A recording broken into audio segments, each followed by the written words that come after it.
Welcome back to the channel. This is Trinity Storm and you are watching first part of What If Naruto Becomes Rayearth Knight of Wind. If you enjoy this video, please like, share and subscribe to the channel. Now wasting no more time, let's start the story. The story of the Rayearth Knights is one of the few stories that has made it through time and from one dimension to another. The legend says that when the world of Crystalia is in danger, its queen, who is the pillar of that world, calls three brave knights from beyond. Each knight represents one of Crystalia's three natural forces.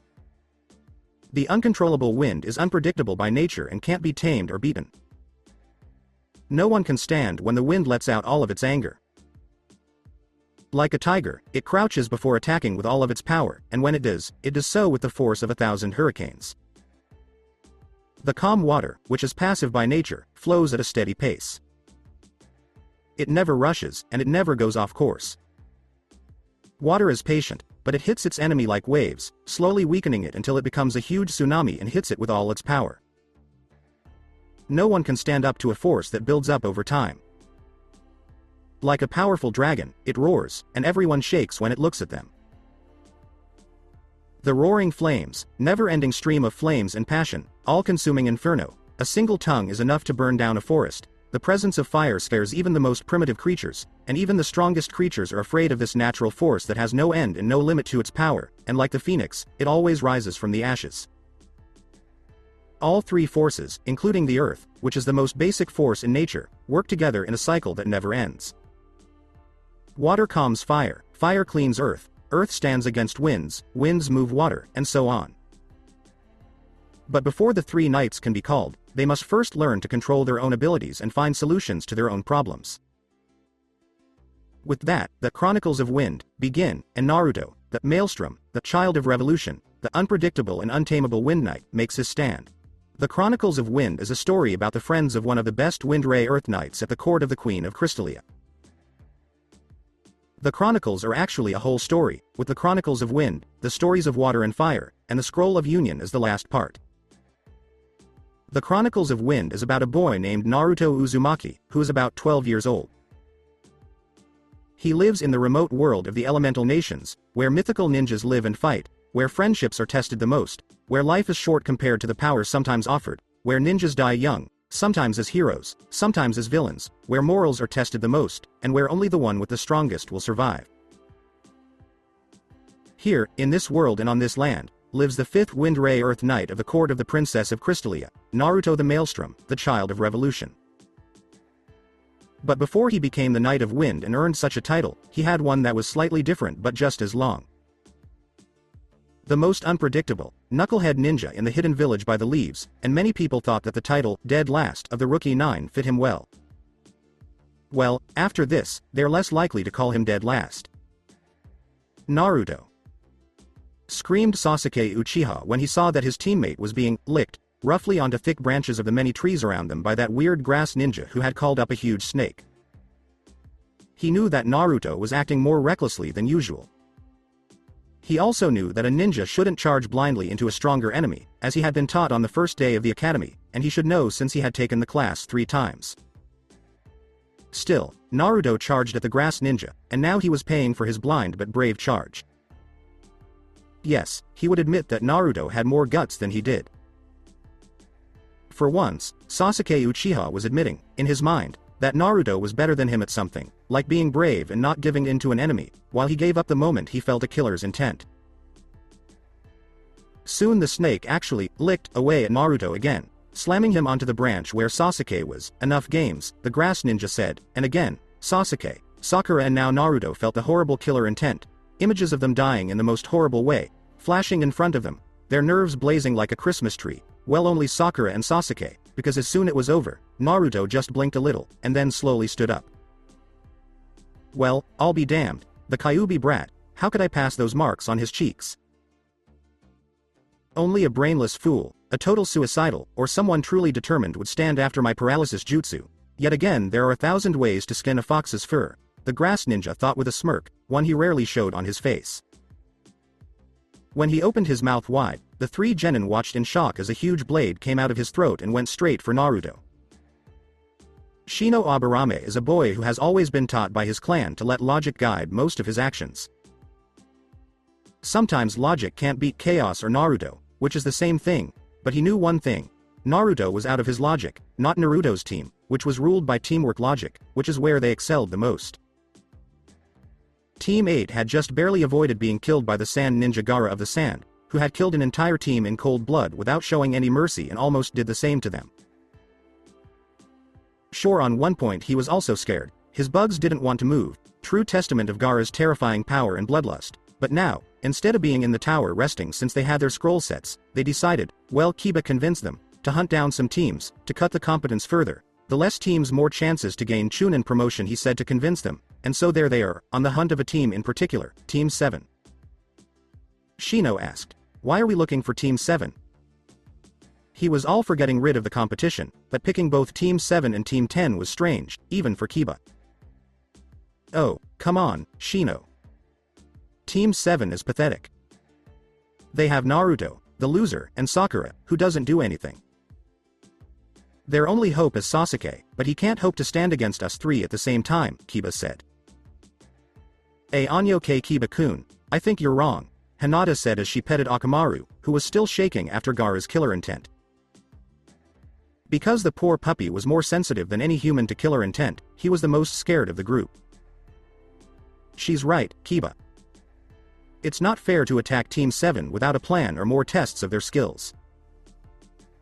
They've been training as long as we have, and they were on an A-class mission involving the Demon of the Mist, Shino said bluntly, moving to a different branch.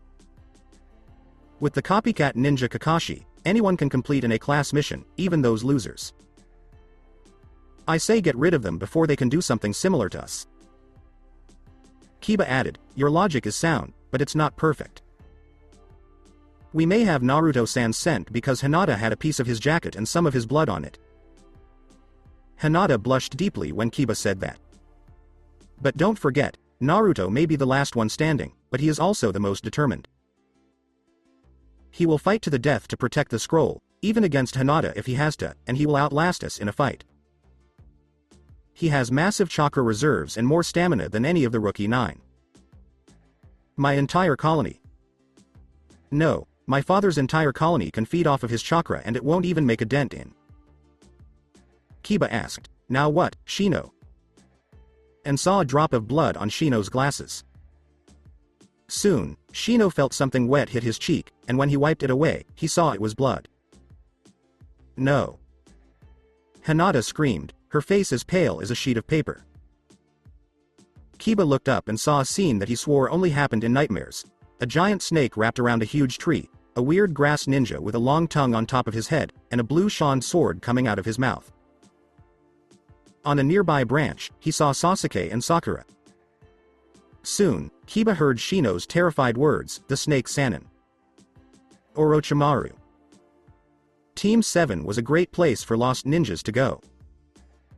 Team 10 was on a mission, or more accurately, Ino was on a mission, which was to find Sasuke and beat Sakura and Naruto, if possible, to make her day. They already had their own set of scrolls, but they also needed Team 7's scroll. According to Shikamaru's logic, the fewer complete sets of scrolls there are, the less likely it is that Team 7 will get to the tower in time to give them their scroll. Move it, said Ino, making Shikamaru and Choji groan. Please, Ino, calm down. We won't find Team 7 just like that in a dense forest with a 10-kilometer radius full of ninjas, said Shikamaru. Act like I care, but I don't. All I care about is finding Sasuke-kun and beating Forehead Girl, so stop whining and get moving. Ino yelled, and this time Shikamaru and Choji stopped. Whining? You are the one whining that you got stuck with us and not with Sasuke-kun, Choji snapped, mimicking her voice on the Sasuke-kun part. Is not our fault Iruka-sensei and Hokage-sama saw in us the same with our parents, just shut up and let's go to the tower already. I'm hungry, Choji complained, snapped, making Ino scoff. Sheesh, are you sensitive? She asked out loud. I don't even know why I have a crush on you. You only have eyes for that Uchiha loser, Choji snapped, making Ino and Shikamaru open their eyes wide. Neither of them expected the all crush part. What? They tried to say, only to feel a strong breeze or something else hit them. For a whole minute, they just stood there with wide eyes. That. What was that? Shikamaru asked. I don't know, it felt like chakra. But also like wind. Ino wondered. It felt like when Naruto used that pulse to stop a genjutsu and ended up breaking the windows. Choji trailed off, the truth soon becoming clear to them. The three of them yelled, "Naruto!" and jumped in the direction where they felt a pulse, even more so since it was clear that where they felt Naruto, Sasuke was.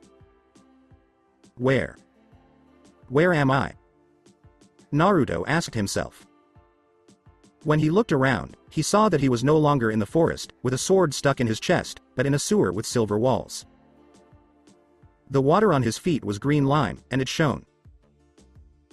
The roof was flat, and the silver walls had gold tubes around them. When Naruto started walking, he felt like he was being pulled into something. He thought the sewers would be dark, damp, and suffocating, but the place was well lit, felt dry, and had good airflow for a closed space. Soon, he came to a fork in the road. On one path, the walls turned completely gold and the water turned red. There was also a lot of darkness and a feeling of dread there. The other bifurcation, on the other hand, was different. It had silver walls and water that was as green as Lee's jumpsuit but shone. He felt welcome in that bifurcation, unlike the other one, where he felt an unnatural fear. It didn't take a genius on the level of Shikamaru to figure out what was on the dark bifurcation, the nine-tailed fox, or Kyuubi no Kitsune. He sighed and walked to the silver fork, ignoring the growl from the gold one. As he started to walk, he could feel a soft, yet strong wind around him. He had read that all ninjas had an elemental affinity and a secondary one, and that they could usually tell how strong these affinities were by feeling the natural forces around them or by using a piece of chakra paper, with the latter method being more accurate. As he got closer to the light, he thought about how his friends. Sasuke. Sakura-chan. He screamed in panic. He didn't know how he got into this sewer, but he had friends to save from the grass freak. Soon, he gasped when he remembered how he might have ended up in the sewer. He was stabbed in the heart by a sword that came out of the grass ninja's mouth. No one could have lived through that. As he fell to his knees, Naruto looked at his reflection in the green water. He was death, stripped of his life and dreams before anything else. He died in front of his friends as a simple genin, not as a powerful Hokage, with his family and friends by his side, and he had died alone. No, he said through tears, but that didn't seem to change the fact that he had died while his friend was in danger. Slowly, he got to his feet and looked at the light and wind. If the light was the way to the afterlife, he wasn't going to take it. He had friends, and he would never put them in danger. Soon, he started to run fast, but he could feel a current of wind trying to pull him toward the light. He started to fight against it, and as he did, the wind got stronger. No! Naruto yelled, pushing one of his arms away from the invisible tentacles of wind that were holding him. Soon, his other arms began to slowly pull him away from the wind and light. His friends and dreams were what kept him going. He had seen Sasuke die in a similar way, telling him that his dream shouldn't die with him, telling him that he had a dream worth living for and he was going to fight for it, even against death. Soon, he stopped feeling like he had to fight against the wind. When he looked back, he saw that the light was gone and that something was splashing toward him. With wide eyes, he saw that the sound was the steps of a huge white tiger with deep black stripes on its snow-white fur and green eyes that were as deep and bright as the water. It was rushing toward him. So unprepared was Naruto that he could only watch with wide eyes as the great white tiger leapt at him, not like a predator lunging at its prey, but more like an obstacle. To his amazement, the tiger seemed to merge with him right where the grass ninja blade had pierced him, and when the tiger form had merged with him, he felt an explosion within him, one that was set off around him. Sasuke grunted as he saw how Naruto opened his eyes in utter surprise. The dull blue orbs that were slowly being drained of life had rekindled again, but what surprised Sasuke the most was the sudden pulse that emanated out of Naruto, pushing him, Sakura and the grass ninja away, What surprised Sasuke of course was that the blade that seemed to shine blue and seemed indestructible was suddenly cut in ribbons like if it was made out of butter. Soon, the Uchiha and Sakura both landed on solid ground. With a startled turn, the huge snake landed roughly on the ground, leaving a crater and a cloud of smoke as it poofed away. "Kiba-san," he heard Sakura say. When he turned toward her, he saw Team 8 looking very surprised.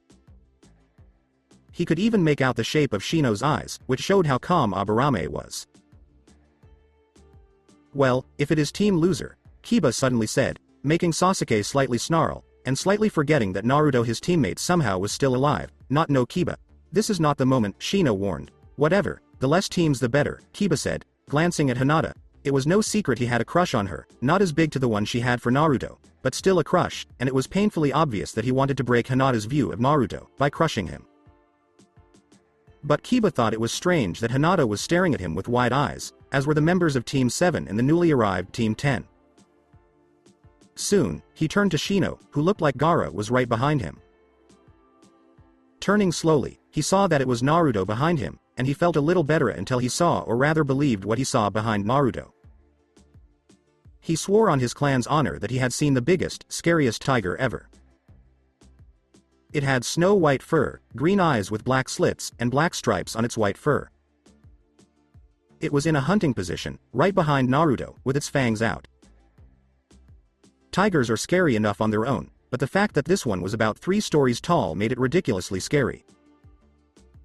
As soon as Naruto saw the tiger, it disappeared, leaving behind a standing Naruto. The only sign that he had been stabbed in the heart was the blood on his clothes. Wait a minute, he was stabbed in the heart and still lived? Kiba asked, watching in shock as the wound hissed with green chakra and closed. Kukuku and the Rookie 9 looked at the grass ninja, who seemed happy. "Well, Naruto-kun, it looks like you have as much potential as Sasuke-kun," the grass ninja said, and Naruto answered by taking a small step forward. "Oh, I see you want to continue our little fight," the grass ninja said with a hint of glee. Many would have thanked their lucky stars and run when they had the chance. "Well, I'll give you a shinobi death," he said, slowly making hand seals to show that Naruto's little trick was just a fluke, a twist of fate. Bam! The sound of bones breaking could be heard all over the field. Actually, it was just one bone, the grass ninja's cheekbone. He was so surprised and in so much pain that his brain didn't register the bone-crushing haymaker uppercut to his right ribcage.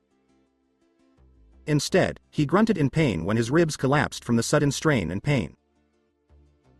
When the grass ninja was punched into a tree, his body went through the thick trunk and slammed into a nearby rock, leaving a nice imprint of his body. When he looked at where he was shocked to see that Naruto's eyes had suddenly taken on a strange color around the edges, and his green eyes were shining like crazy. Green slit eyes. The grass ninja yelled. The Kyuubi brat was definitely a surprise, as his long name suggested. The grass ninja pulled himself off the rock and threw himself at the blonde, who just hardened himself against the charging grass ninja.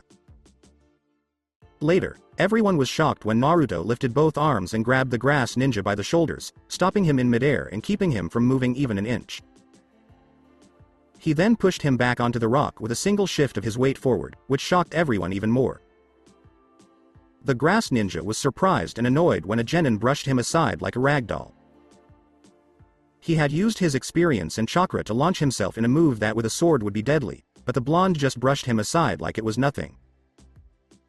Okay, enough games. He might be a Jinchuriki, but he's no match for me. He's just a young genin. I'm a Sannin. I fought and beat Sanshao no Hanzo. I won't lose to this brat. With that in mind, he opened his mouth again, and this time a snakehead came out. The grass ninja said, "Come, Naruto-kun, come to your death." Naruto just started to close and open his fingers on his right hand, and in a burst of wind and flash of light, a sword appeared in his hand, much to the grass ninja's surprise. Team 7 members swore loudly that it was the biggest sword they had ever seen. That thing is as big as Zabuza's, Sasuke said in fear. She thought Naruto was loud and sometimes unpredictable, but this was in her top 10 list of weird Naruto things. The sword was easily twice as tall as Naruto. It was at least 3 centimeters thick, and each of its sharp edges was 30 centimeters wide.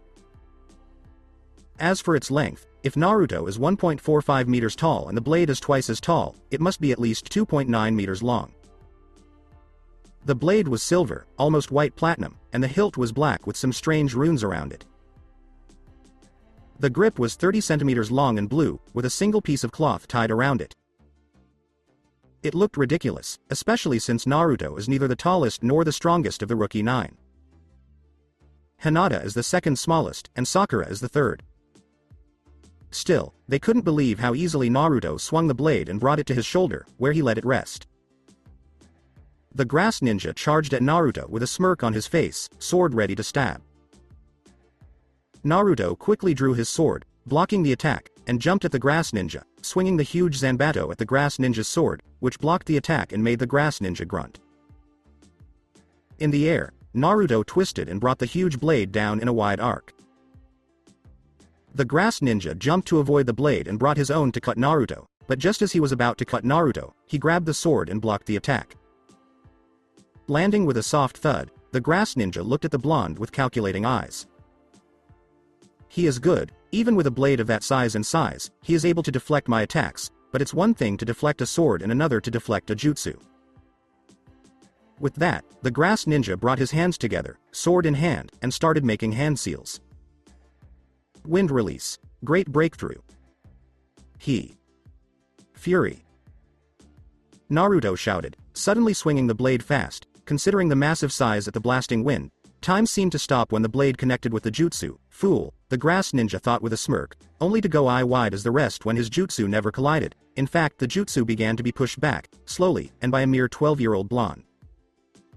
With a roar that scared everyone like a tiger's roar, Naruto swung the blade completely. The jutsu came back at the grass ninja 4 times bigger and stronger. Boom. The jutsu hit the grass ninja, taking a good chunk of the forest behind him with it. The grass ninja then flew away, taking rocks and trees with him, and the huge airwaves seemed to keep going. All of them stared wide-eyed at the attack and then at the blonde, who was now on his knees, holding the huge sword and breathing a little. Naruto said. What a rush, which made the eyes of the 8 genin twitch. Anko was getting pretty mad, and she wanted to kill the next thing that came in her way. In 5 minutes, the forest of death seemed to change. It was her home, and she knew it like the back of her hand. There was no rock she didn't know, no hole she didn't remember, and not a single plant, animal, or mutated plant she hadn't seen. But in the last 5 minutes, everything went to hell. First, she saw a second flash of killer intent, which she knew was from Orochimaru, the jerk who had messed up her life in ways that only Kyuubi brat Naruto Uzumaki knew. Second, she felt a sudden pulse, which was the only way she could describe it. It felt like a blast of air in all directions with a center, or a blast of chakra to stop a genjutsu, or both.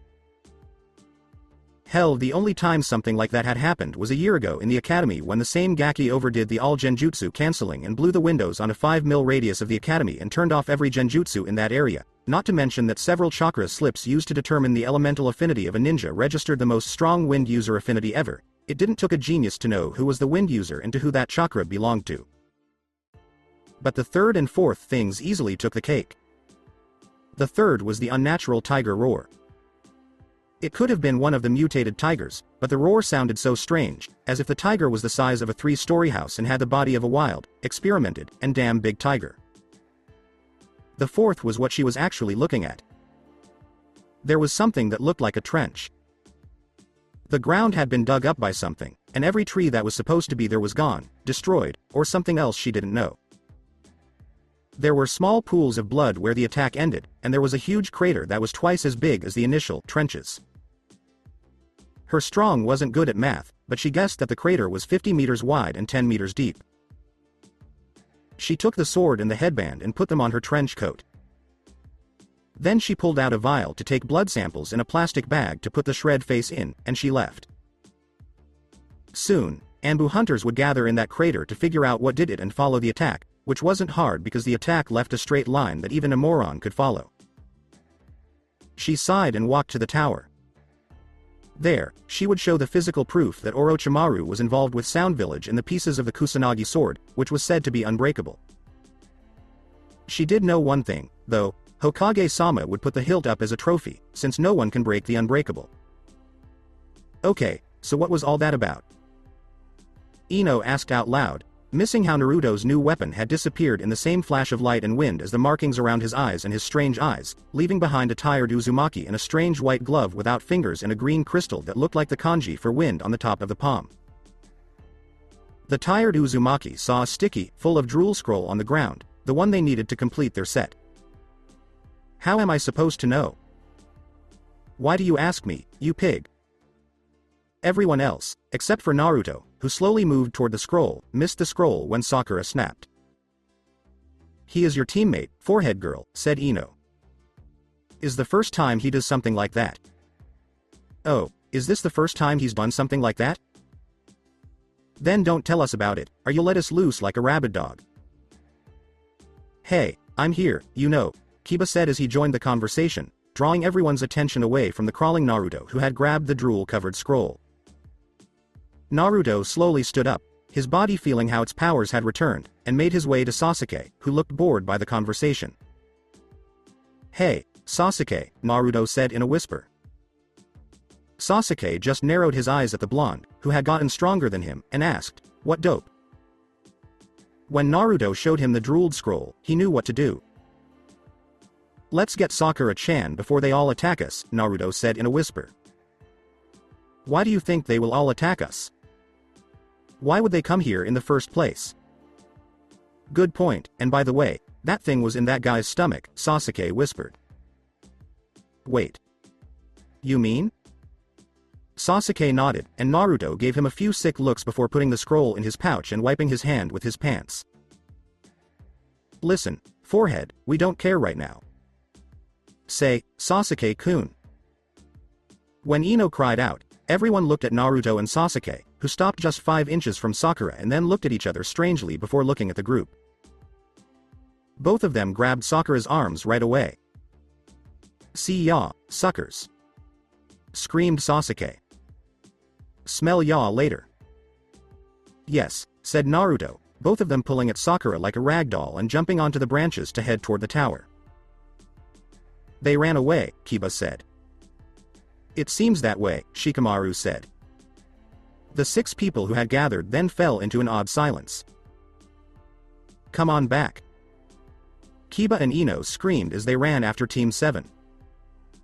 Circumstances had brought together the strangest of enemies on a common goal, said Shino, and Shikamaru nodded. The teams followed them right away. Jump up like the wind, Teme. When Naruto yelled, run like the wind, you idiot. Sasuke snapped back and jumped as fast as he could, or as fast as he and Naruto could go with Sakura on both of them. Hey, why are we running away? Cutting the competition, the fewer teams, the better for them. Screamed Sakura, tearing herself away from the guys and jumping with them. Oh, but wait, we don't have the whole set. Said Sasuke. The Sakura broke. The guy.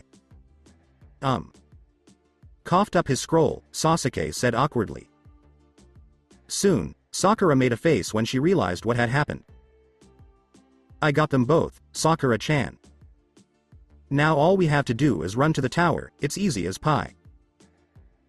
Grinding, Naruto said, Naruto Baka, we have 2 teams on our tails. Sakura snapped, forgetting that he had completely stopped a B-class jutsu with a sword he pulled out of God knows where. However, she and Sasuke both noticed the strange glove on his left hand. Hey, dope, said Naruto, what are you holding in your left hand? Without even thinking about it, Naruto looked at the glove, which had the kanji for wind etched in crystal. Cool, he muttered. Soon, a huge hand shot up and almost palmed them away, saying, oh great, they're getting closer to us. Hey, look on the bright side, Sakura-chan.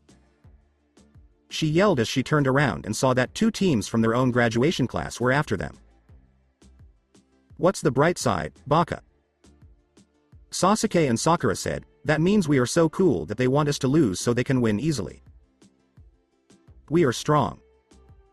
That's not a bright side, moron, said Naruto. When Sakura snapped, she dodged a few shuriken that were aimed at her. When she turned around, she saw that Hinata had done it, and her Byakugan was on fire as she glared at her. Damn it, how will we get away from them? Teme, breathe fire, screamed Sakura. You want me to shoot fireballs at them? He asked. Do it or you'll freeze like the last time. That weirdo would make you freeze, too. Oh, damn it, yelled Naruto as his right hand touched the crystal kanji. In an instant, the same light covered his right hand, and the sword took its place in his hand. Sasuke and Sakura looked at Naruto, who was holding the blade like it was nothing. Okay, this hits the top of my weirdo meter, Naruto said out loud as he started blocking the weapons that were being thrown at them with the huge sword. Toss me. Eh? Naruto looked around in a strange way. He is sure he just heard a voice. Toss me. I'm swinging your oversized sword. Naruto yelled as he started to swing the sword easily, and his teammates looked at him strangely. Swing me around with your chakra, you big fool. Oh, Naruto seemed to say, and to the surprise of his teammates, he started to jump backwards without looking in front of him. He brought his new sword in front of him and made a very clumsy ram seal. Soon, an odd feeling spread through his hands, and a name came to his mind. He swung his sword horizontally and yelled, Hurricane. As he did so, Team 8 jumped out of the way when the huge blade shot a strong air current at the people chasing them, but Team 10 wasn't so lucky. Boom. Shut up, Naruto. Ino screamed as Shikamaru, and Choji were pushed away by the strong current, causing everyone behind Team 8 to escape. Damn. Sakura yelled when she saw the part of the river that Naruto had made disappear and how long it had taken him to send Team 10. Damn it, dope, where do you get so much power? Shut up and run, screamed Sasuke. When Naruto snapped and started jumping higher, they quickly realized they were running out of branches. Kuso, they walk faster than they climb. What do we do? Asked Sakura. We fight? He asked. Jump onto that riverbank, and we'll fight them there, said Sasuke, pointing to a nearby riverbank with big and small rocks. Team 7 and Team 8 jumped to that riverbank right away. As the two teams landed, Team 10 joined them looking like hell. Naruto Uzumaki, I'm going to decorate your ass with that sword. Ino's hair was full of leaves and branches when she snapped. Wait, said Shino all of a sudden. Wait? Hey, what? We're up against 3 others. We can win. Kiba said, no, Hinata won't fight against Naruto. You know that better than anyone. Sasuke has the Sharingan and will be able to predict our moves. Sakura may be weak, but her strength lies in her mind. Naruto is armed with a wind-based weapon that he used to kill the snake Sannin Orochimaru with his own technique. Team 10 is driven by anger, and neither we nor they are ready for this kind of battle. Shino snapped so hard that Kiba's face turned white. This was one of the few times Shino lost its temper. See, I told you, Sakura-chan, they hunt us because we are cool. Damn it, I hate it when he's right, Naruto said, making Sakura's eye twitch. Yeah, what gives? He knows everything now. I hope that sword shows. Don't even consider that. Okay, so what genius are you? Kiba growled, Naruto-san, Shikamaru-san, I propose a temporary truce until we get inside the tower. Shino said, say what? Kiba, Sakura, and Ino all yelled at the same time, it's a more logical strategy. Shino said. Logical, my ass. Why did you ask Naruto Baka and Shikamaru instead of me and Sasuke-kun? Ino asked, and Sakura nodded. Because Shikamaru-san is smarter and level-headed than you and Sasuke will reject it immediately. Sakura will follow anything Sasuke believes, thus leaving Naruto as the logical choice for asking a proper joint alliance. Kiba was the one who coaxed us into hunting you too. If it wasn't then we would be on the tower by now, Shino said, glancing at the darkening sky. Yeah, what you said Naruto, who still had his huge blade in his hand. He wouldn't put it away even if he knew how. Shino said, so, do you agree with my plan? We'll travel together, which will increase our chances of passing the exam without getting hurt. In exchange, we'll watch out for each other, travel together, eat together, and help other teams from our village if they need it. This alliance will end as soon as we enter the tower, not when we get there or when we get there, but as soon as we enter. Okay, I'm in, said Shikamaru, who didn't see a trap. I don't think anyone should try to steal the scrolls of the others as long as we stay together, said Naruto, smirking at Shino, whose eye twitched behind his glasses. Perceptive, but what did I expect from someone who plays jokes every day? He saw through my trap, so I guess I don't have a choice. Deal, Naruto-san. As long as you keep Sasuke-san from attacking my teammate, I'm fine with that. You heard that, Sasuke-teme. We're not chasing dogs, Naruto said, which made Kiba growl.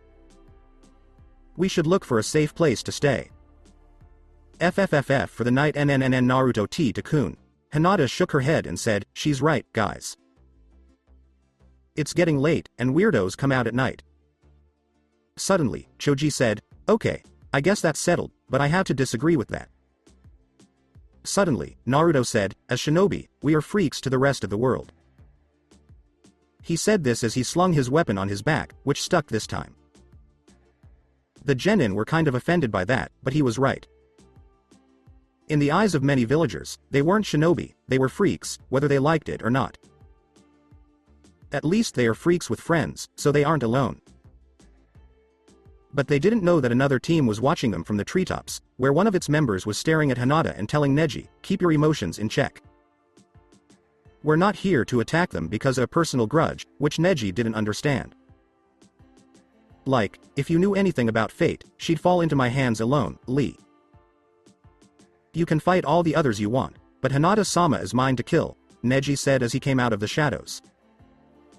Whatever, Neji, but please let me fight the blonde.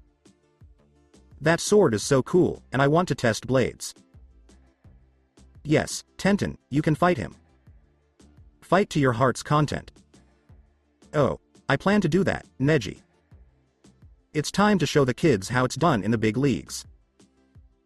With that, Team 9 jumped away, slowly following the rookie 9 and waiting for a chance. Orochimaru-sama, how do you feel now? Kabuto asked as he let his green glowing hands move around the snake Sanin's left arm, which was now black, or better said had black lines all over it, as if it had been hit by a whip one at a time, but Kabuto knew the damage was more than just some visible bruises. Amazing. Naruto-kun's attack hurt Orochimaru-sama on a cellular level. It didn't do enough damage on the outside to be considered more than minor bruises, but it did damage the organs and chakra pathways on a cellular level. The gentle fist taken to the next level, Fury is a very scary attack, Kabuto thought as he watched how even his medical skills couldn't fix a wound that he couldn't. I feel fine Kabuto-kun, thank you. Yeah, I must say I am quite displeased, Orochimaru said. He had reasons. There it was him, the greatest of all Sanin. Ego much defeated by a mere brat. It might be the Kyuubi jailer, but it was the most unprepared, flashy, weak, dumb, stupid, dense, he could go on for hours, ninja ever to be born, and that ninja had deflected his jutsu with a weapon he thought was of legend. So, what does Naruto-kun has now? Kabuto asked, witnessing firsthand the damage the mysterious Zanbato had dealt to the Kusanagi blade. True, the weapon was forged with the scales of 1,000 snakes, of even Manda the Snake Lord, and coated with the poison of the snakes, yet the sword had been dented 3 times, and the hilt, which was made of a steel only found on the world of summons, was ripped, twisted and nearly obliterated. Orochimaru then looked quietly at Kabuto, whose teammates were standing around the Snake Sanin, doing nothing. Kabuto-kun, your team is not allowed to finish the exams under any circumstances, he said. I understand, Orochimaru-sama, but I still want to know the name of this blade, Kabuto said. It's not just any blade, Kabuto-kun.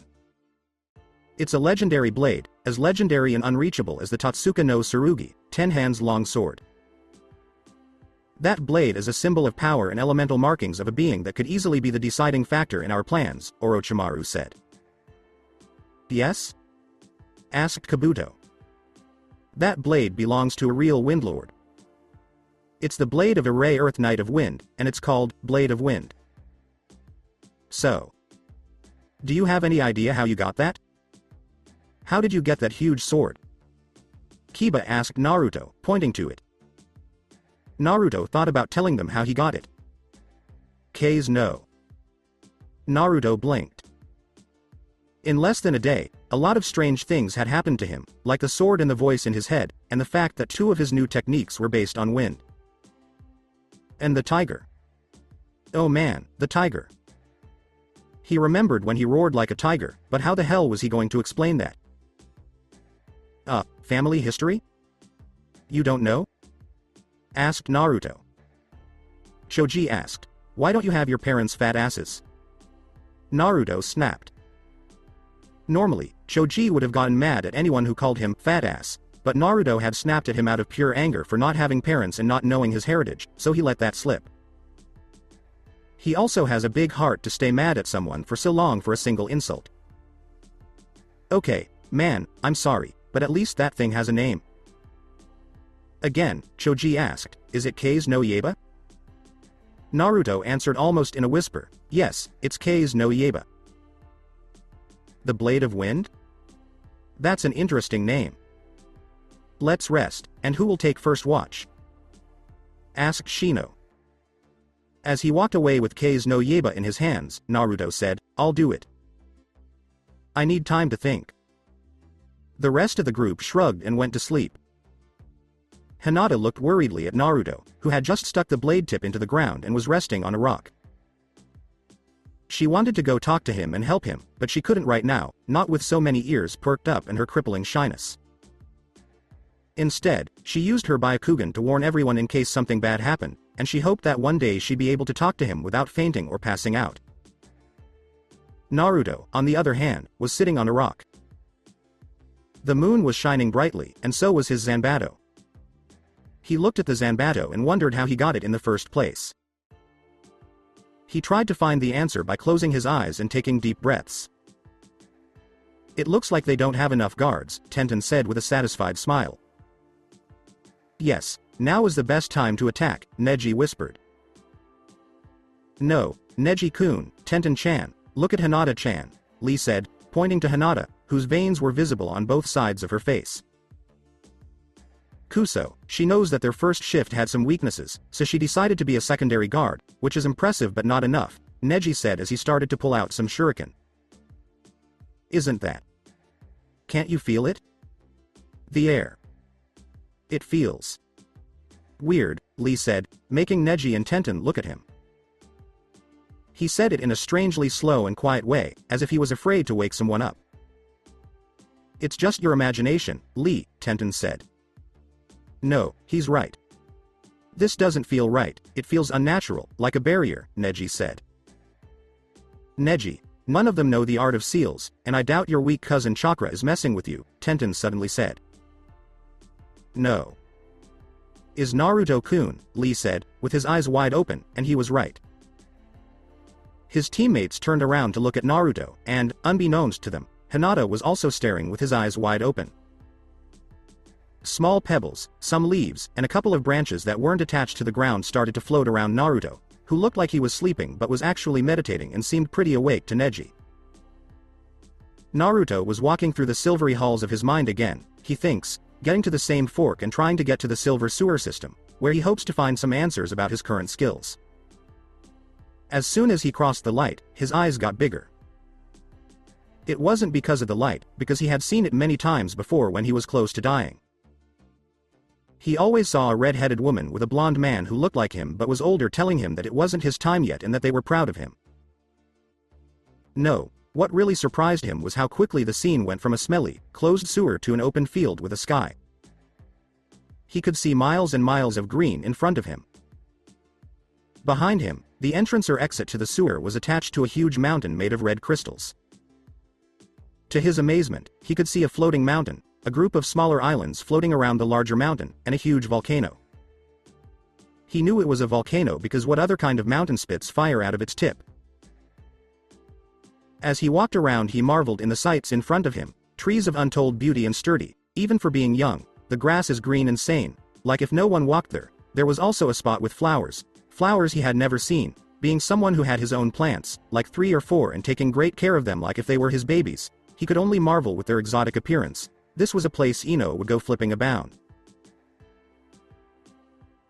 But then he felt an odd sensation, like being pulled upwards, and upwards he went, right onto the sky, passing the snow-white clouds, but before that the pull stopped, and Naruto could see and have a panoramic of the things he saw on the ground. Now beyond he could see a massive blue sea like no other. The volcano was bigger than the crystal-made mountain he came. The floating mountain had in fact a temple, and each one of the small islands were in fact floating villages, small but villages of not even the size of Wave Village during its bad times with Gadu. He could see a sea of green, trees extended beyond his eyes could catch, and more far beyond his sight. Somehow he was able to distinguish 3 massive pillars, one in blue sea, one in red blood and one in green emerald, reaching nearly to the sky itself, made out of crystals.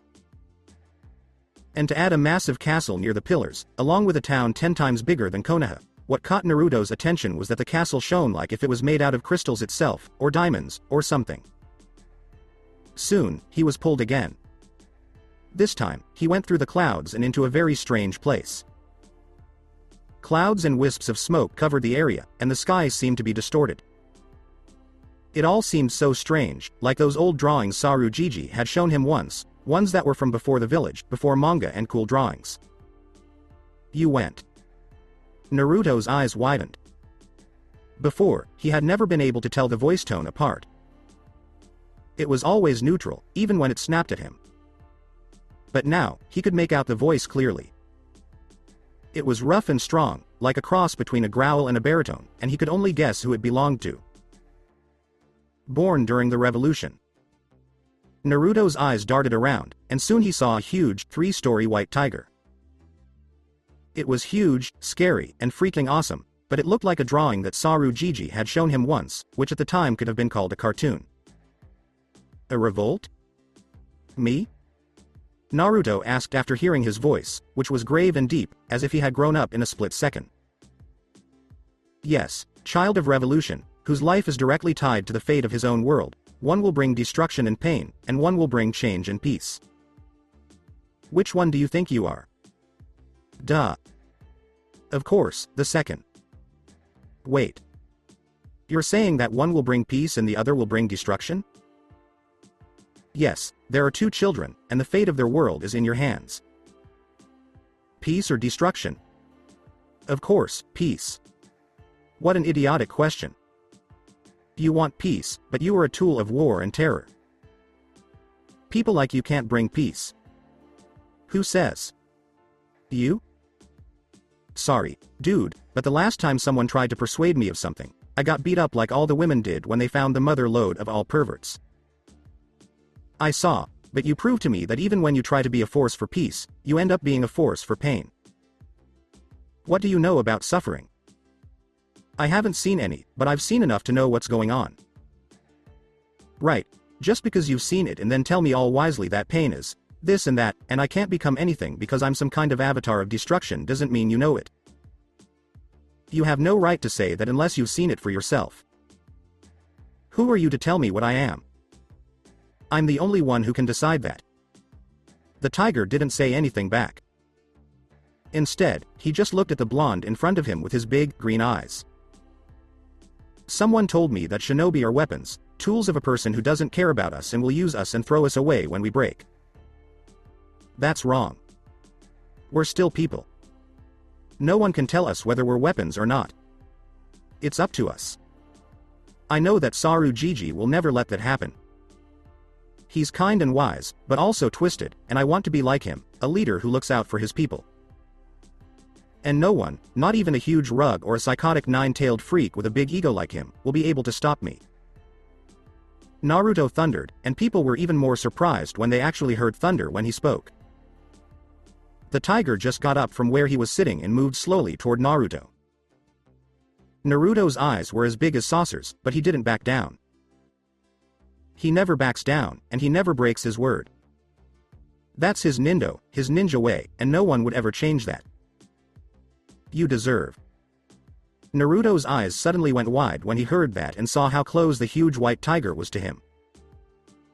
Few people have the courage to say what they think, even fewer can do it without missing a beat, and only a few can back up what they say, but only someone truly special can do all of that, go against the odds, and prove everyone wrong.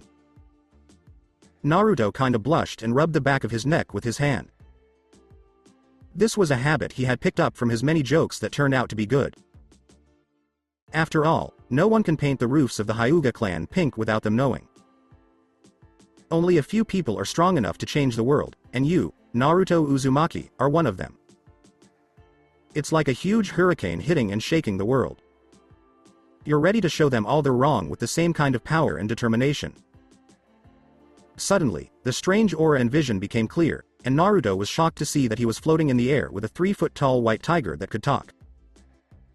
He had to remind himself that he had 9 tails, which made him bigger than the tiger and were a wild, bloodthirsty animal that was ruining his life.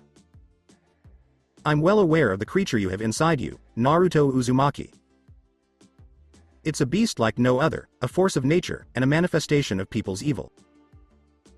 Kyuubi no Kitsune will find redemption only in death, and in your eyes, it will see things the way you do. Well, at least the huge tiger didn't make fun of him like the others did, which would have been hypocritical since he is a big talking tiger. I am Anima, the Lord of Winds and Guardian of the Wind Pillar in the land of Crystalia. You, Naruto Uzumaki, have become its new champion, the Wind Rayearth Knight. Okay, time out, dude. Are you saying I'm becoming a Rayearth? Who is one of the 3 warriors from legend? Anima nodded in response to Naruto's question. Sorry to be rude, but you're not playing a joke on me. Naruto then narrowed his eyes at him and asked, or are you one of Kyuubi Tomi's plans to get me out of his way? Don't lie. You're funny and unpredictable, like the wind in the flesh. I'm not part of the beast's plan to get rid of you. Your lives are tied together.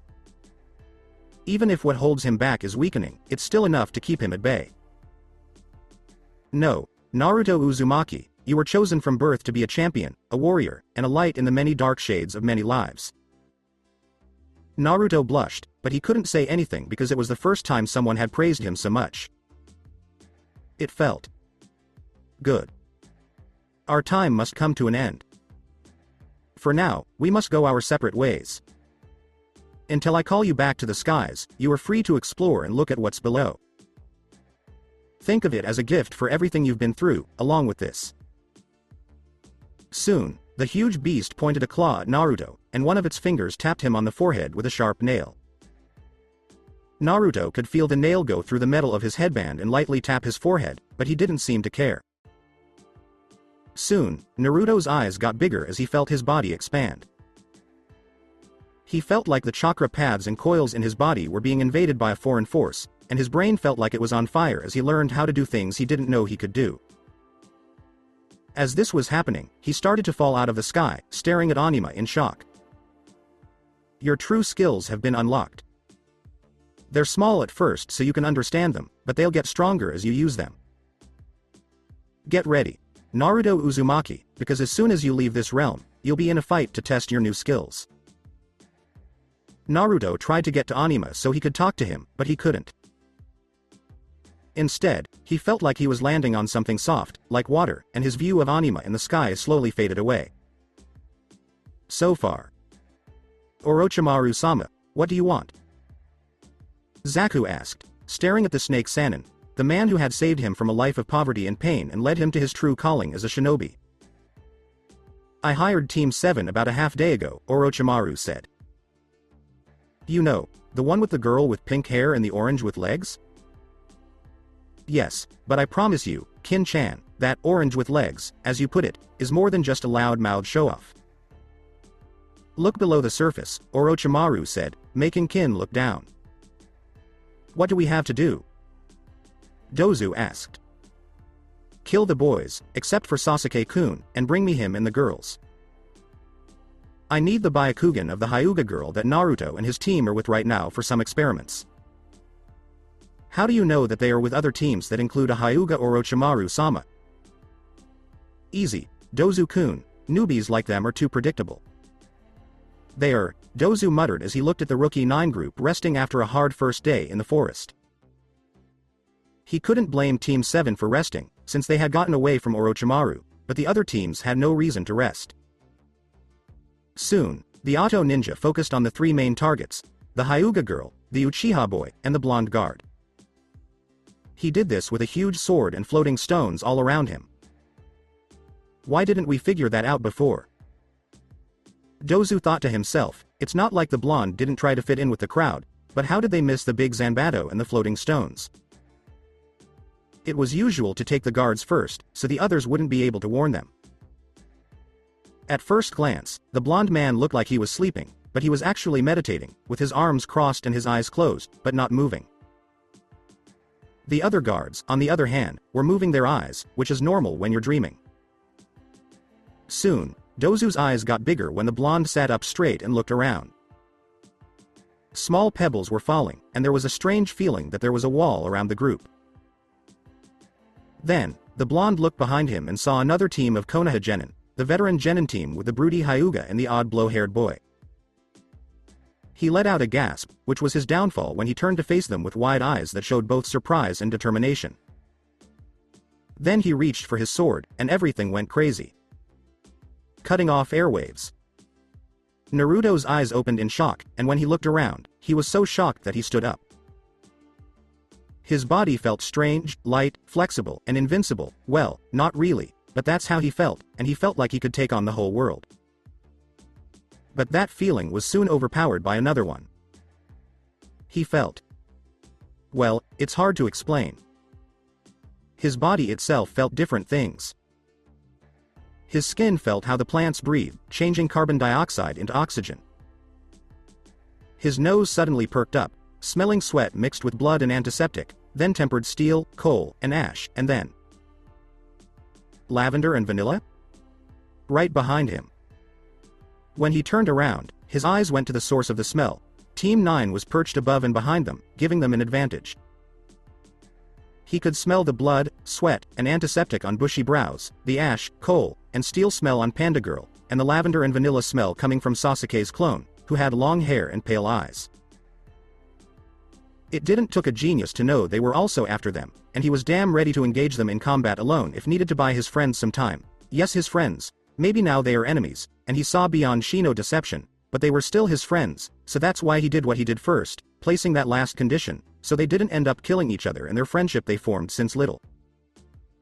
But soon, his ears perked up. He heard a gasp and noticed a strange two-level breathing pattern. He also smelled snake. Then he turned to his left and saw the Auto team.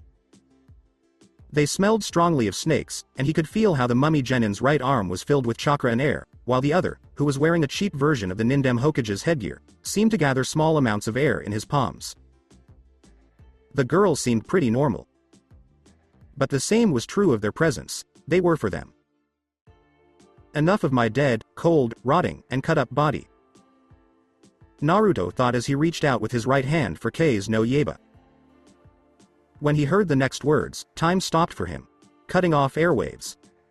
The boy with the fake Nindem headgear screamed and pointed his arms and palms at Naruto. Naruto could now see two small holes on the palms of his hands, which soon let out a huge wave of high-pressure air aimed at him. He didn't know why, but Naruto raised his left hand to face the oncoming airwave that would surely crush his arm. He felt oddly confident, more than usual, and it wasn't a fake confidence. It was more like he was sure he wouldn't get hurt. He suddenly forced chakra onto his palm with a determined look. From what he knew, he didn't expect this to happen. He suddenly felt something leave the palm of his hand and hit the airwave straight on. To the surprise of both Naruto and the Auto Ninja, the airwave broke in two. Boom. When the wave hit the ground around Naruto, it exploded, waking everyone up. To Naruto's surprise, Hinata was already standing, with strange veins on her face, looking at Sasuke, who was a strong candidate for Emo of the Year. It looks like we'll have to fight. Hinata-sama, said the other Hyuga as he landed in front of Hinata. The veins in his eyes were the same as Hinata's. Hinata said, "Cousin," and Naruto heard her say it without a pause. His senses went crazy when the Auto Ninjas and the rest of Hinata's cousin team landed near him. "Damn it, Naruto!" they yelled. "You're no good as a guard." Sakura yelled at him. "Oh, shut up," he yelled, because he wasn't in the mood to be hit by her right then. "Come again." Again, Sakura snapped. "Oh, are the little newbies fighting?" The girl with the bun said, "Please, Tenten-chan, they're just showing each other their flames of youth." "Rock Lee, for the last time, stop saying that," they yelled.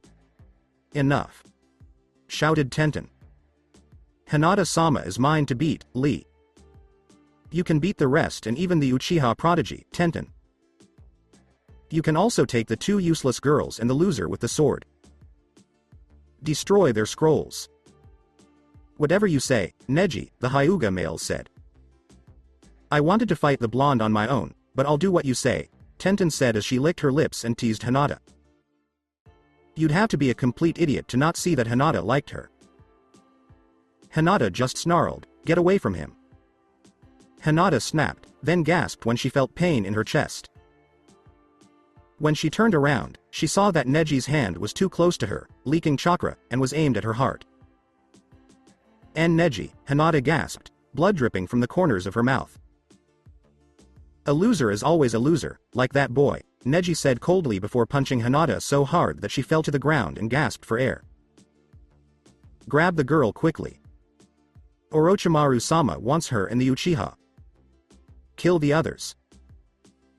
The mummy man said, the trio of Auto Ninjas jumping at the unprotected Hyuga girl, Neji now dashing at the Uchiha, who glared at his opponent, Sharingan on. Lee was going to engage all the males with the exception of Naruto, while Tenten would attack the girls, the Kunoichi, who in Tenten opinion were more models than Kunoichi. They were caught in combat that they forgot the other party and the other two left out.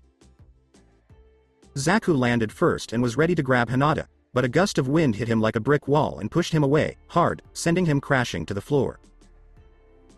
Dozu looked at the intruding blonde, who was running at them at top speed, pulling a huge blade with his left hand, as if he had done Zaku's jutsu without any help.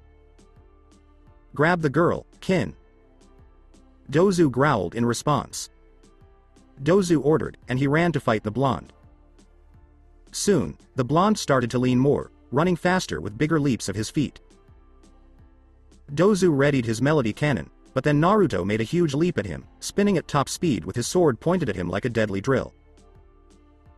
Dozu had no choice but to jump away, watching in awe as the blonde tornado started to spin in different directions while still moving forward. "Tropical storm.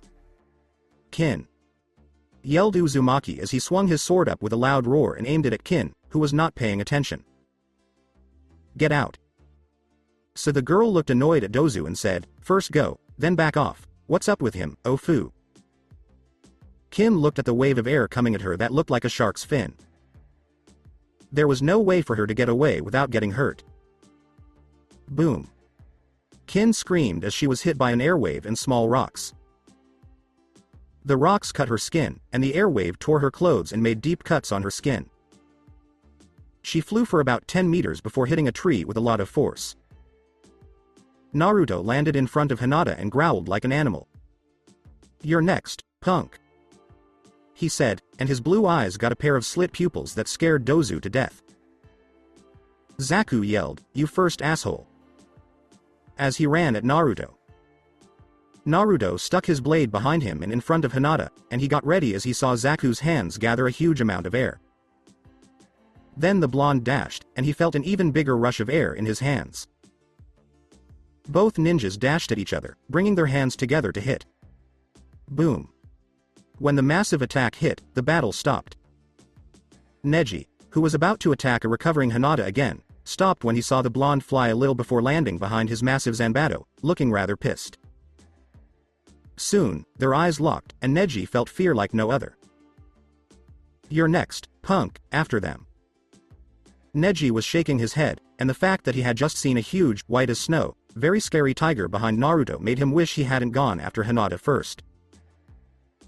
Zaku, on the other hand, growled at the blonde, fell hard on his bottom, and rolled around a few times before getting back on his feet. Zaku aimed his hands at Naruto and said, "You and that chick are going to die." Dozu screamed, "Zaku, don't be a fool." But it didn't help. Naruto's eyes grew wide, and he quickly grabbed his sword, gripped it tightly, and charged at Zaku. He didn't notice the small green shine around the edges of the blade. Die Brat, extreme decapitating airwave. Zaku yelled as a huge blast of air shot out of his hands at Naruto, who had just brought Kei's no Yaiba in a stabbing motion. Fury. Boom. As the two forces hit each other, the smoke went up, but then it went away all at once when the spot where Zaku was standing and everything behind him was leveled. 3 trees in the ground were soon torn to pieces, and the trunks of the 3 trees seemed to be gone. No one knew what happened to Zaku. Right away, a figure jumped out of the smoke. It was Naruto, who looked tired but mostly alive after attacking Zaku head-on. Not many people can stand after Zaku's ultimate jutsu hits them. That brat, he survived. But how? The attack hit him right in the face, and he stands there like nothing happened. That can't be. What happened to Zaku then? Dozu asked when the smoke cleared and everyone could see a very healthy Zaku still in shooting position. Dozu breathed a sigh of relief. "Oh, Kami." He gasped when he saw Zaku's skin start to bleed from the pores. What was even scarier was that Zaku's hands were pitch black, more like purple to black, as if the tissue had died. Suddenly, Zaku fell on his face, a pool of blood forming around him and his clothes. Terrified, he saw how the blonde who had taken 2 of his teammates so easily turned on him, sword now slung across his back. "Guess it's just you and me, punk," he snarled, and Dozu snarled back, saying he would rather die in a fight than face Orochimaru's anger. With a battle cry, he charged at the blonde, who just pointed his hand at him. Suddenly, he felt pushed by an invisible air current that hit him like a brick wall, slamming him into a tree. As he grunted, he saw the blonde push him even harder, which made him grunt even more. The sudden air current hit him completely, making him grunt even more. Then he felt a rush of air behind him and saw that he was being pushed toward the blonde. The blonde moved his arm to the left, and the air current hit him and pushed him to the left, slamming him into a second, stronger tree. Then he was pushed again toward the blonde, who just seemed to move down, and Dozu was forced to meet his new friend, the floor. The genin couldn't believe what Naruto had done to the Auto team. He had literally torn them apart, beaten them up, and humiliated them without any pity, and he couldn't believe how angry Naruto was looking at Neji. Soon, he turned around when he saw Hinata collapse on the ground and cough up blood. With a growl, he dropped to his knees and ignored them.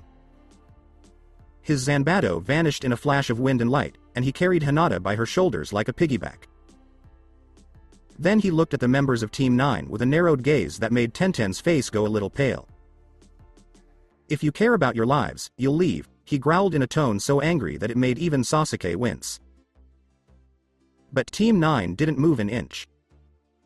Tenten thought, "He's training, and he can't threaten us with a hurt girl on his shoulders." I said, "Move." Naruto yelled, and his voice turned into a roar that made Team 9 run away and forget about the rest. Sakura and Ino dropped their kunai out of fear. They had no idea that the smallest and funniest of the 9 rookies, who was also the least scary, could be so scary that even Ibiki would be scared of him. "Let's get out of here," was all Naruto said as he jumped with his load on his back, directly at the tower. "Hey, wait.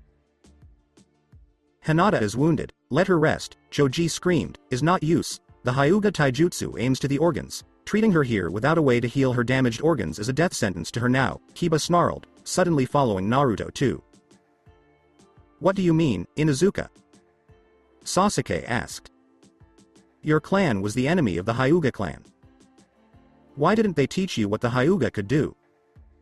Shino asked, jumping to catch up with Kiba and Naruto. Sasuke's eyes narrowed a little as he remembered what him had taught him about the Hyuga. The Hyuga bloodline is one of the 3 great dojutsu. Their taijutsu, like ours, is based on their eyes. A gentle fist might look harmless, but each chakra-fed attack is aimed at a person's chakra paths, which their bloodline can see well. Since the chakra paths and coils are close to the organs, these are also the targets of their strikes. Be careful, Sasuke. No one can train there. Of course, Sasuke muttered. Sakura, let's move, the dope might get in trouble. Sasuke and a still shaken Sakura ran after Naruto, and soon the rest of Team 10 joined them. They had questions, but what was more important was, how did he get so strong? Ha. Ha. Kami mighty. Tenten gasped. When she turned around, she saw that Neji and Lee were just as tired as she was. This wasn't because of how far they ran to get away from the blonde, but because of what they felt, a sudden, one-of-a-kind killer intent blast that scared them so much that they saw him going the other way. She was sure she saw him in green and black armor with a huge tiger behind him and a sword that had been completely changed by him and was leaking power. She saw flashes and images of what he could do to them, how easily he could break them without sweating, how easily he could beat them, and how easily he could kill them. Neji suddenly hissed, "No, no. I was so close."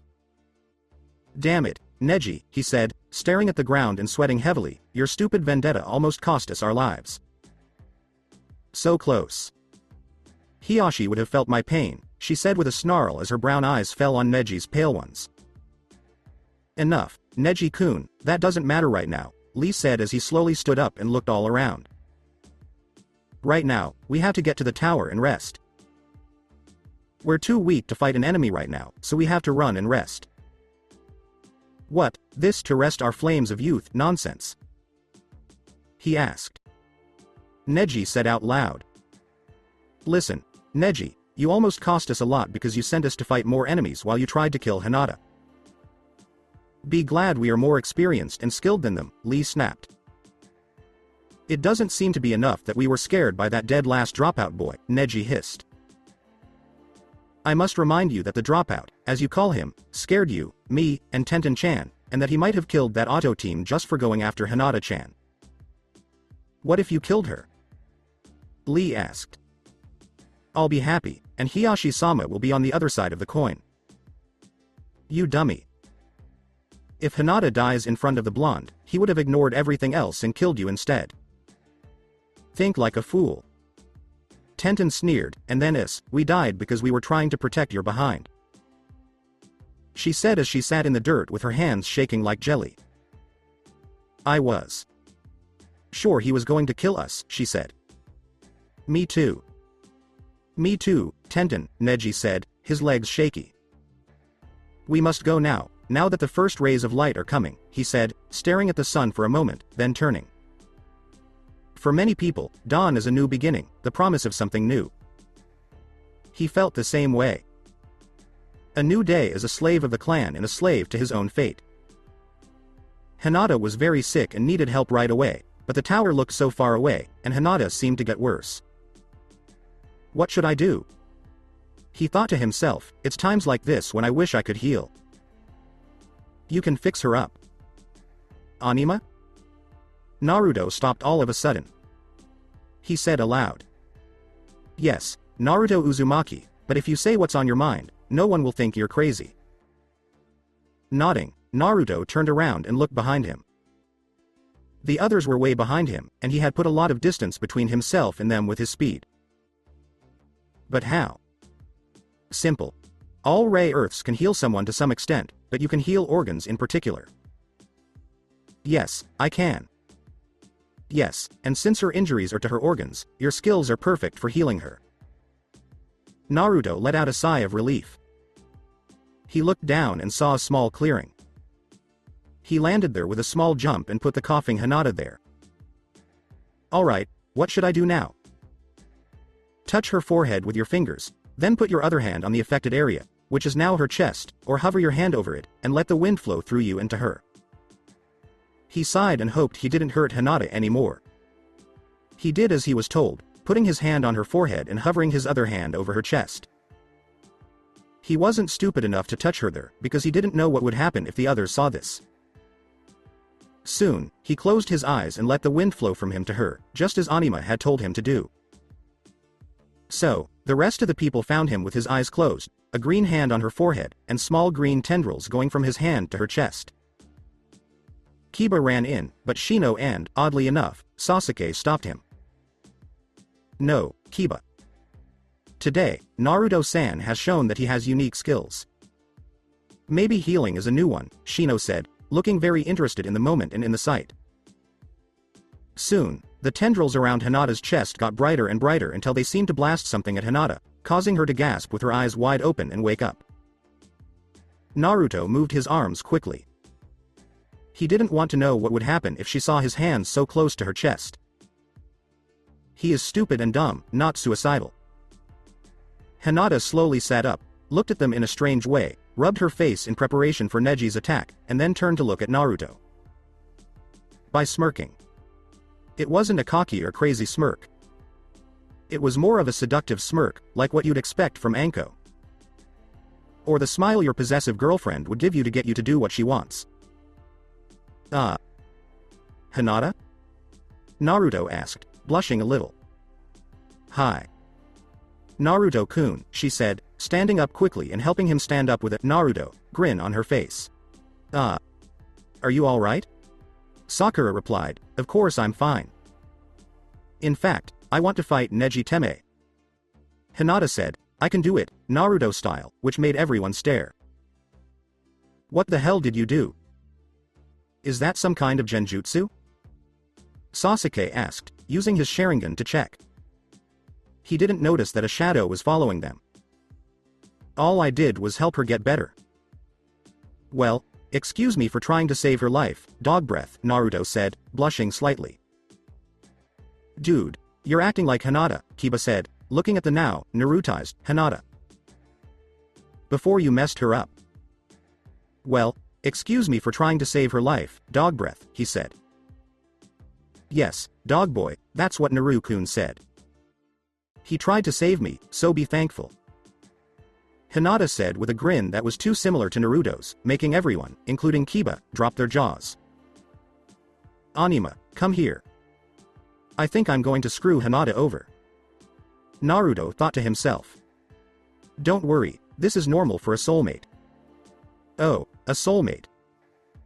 Yes, Rayearths can usually find their soulmates, the people who are meant to be with them, they're half orange on.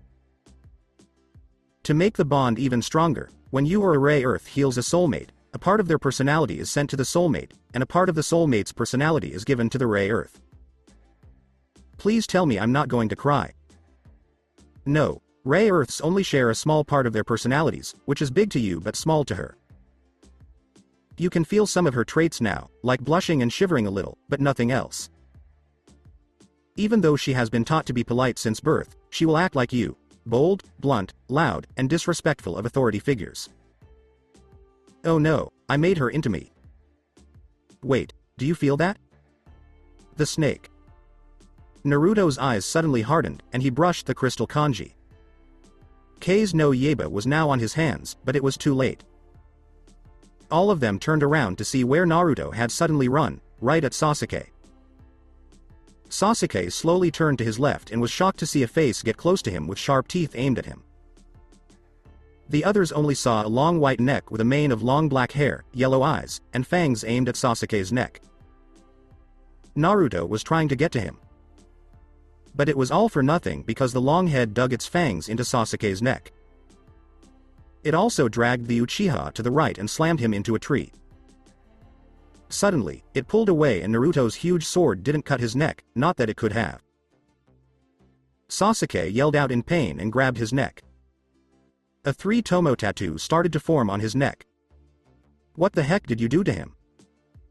A gift, Naruto-kun, one I know you'd like, but I don't do demon jailers, a smooth voice said. Naruto-kun, I know you'd like it, but I don't do jailers for demons. Devil prisoner? Shikamaru said in alarm, you jerk. Get out there and fight. Naruto yelled, his eyes burning with anger. Oh, don't worry, they'll find out, either from you or from their familiars. It will all happen in time. Until then, Sasuke-kun will come for my power to kill him, and get his revenge, the smooth voice hissed. Who is that person? Sakura asked. Oh, that's not my secret to tell, like a Naruto-kun secret, the voice said, slowly fading away. Damn him, said Naruto when he saw that Sakura and Ino were kneeling in front of the panting Uchiha. Naruto-san, what does he mean by demon jailer? Asked Shino, sighing. Naruto looked at the gathered genin. I'll tell you as soon as we get to the tower, Naruto said, looking at the unconscious Uchiha. I'm going to lose them. I'm going to be alone. Again. You're never alone, Naruto Uzumaki, because I'm still here. Just let your actions speak louder than your words, and show them that the man is stronger than the beast. If there was one thing Kiba was good at, it was finding things. His nose was as sharp as his mom's, and his ears and eyes were also as sharp as a dog's when tracking. But of course, if you're good at something, you have to be bad at something else, too. Kiba's bad trait is that he's not patient at all.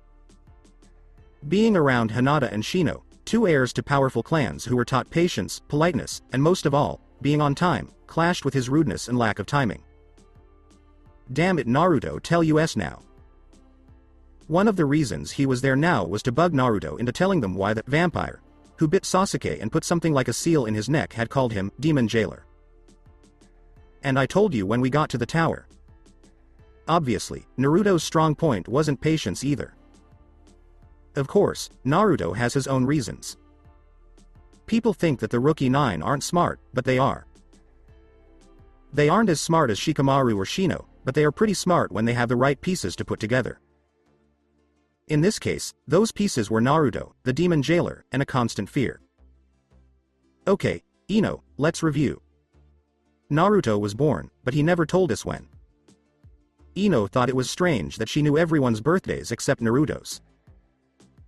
Shino thought, it makes sense that Naruto is scared, because a big secret about him is about to be revealed.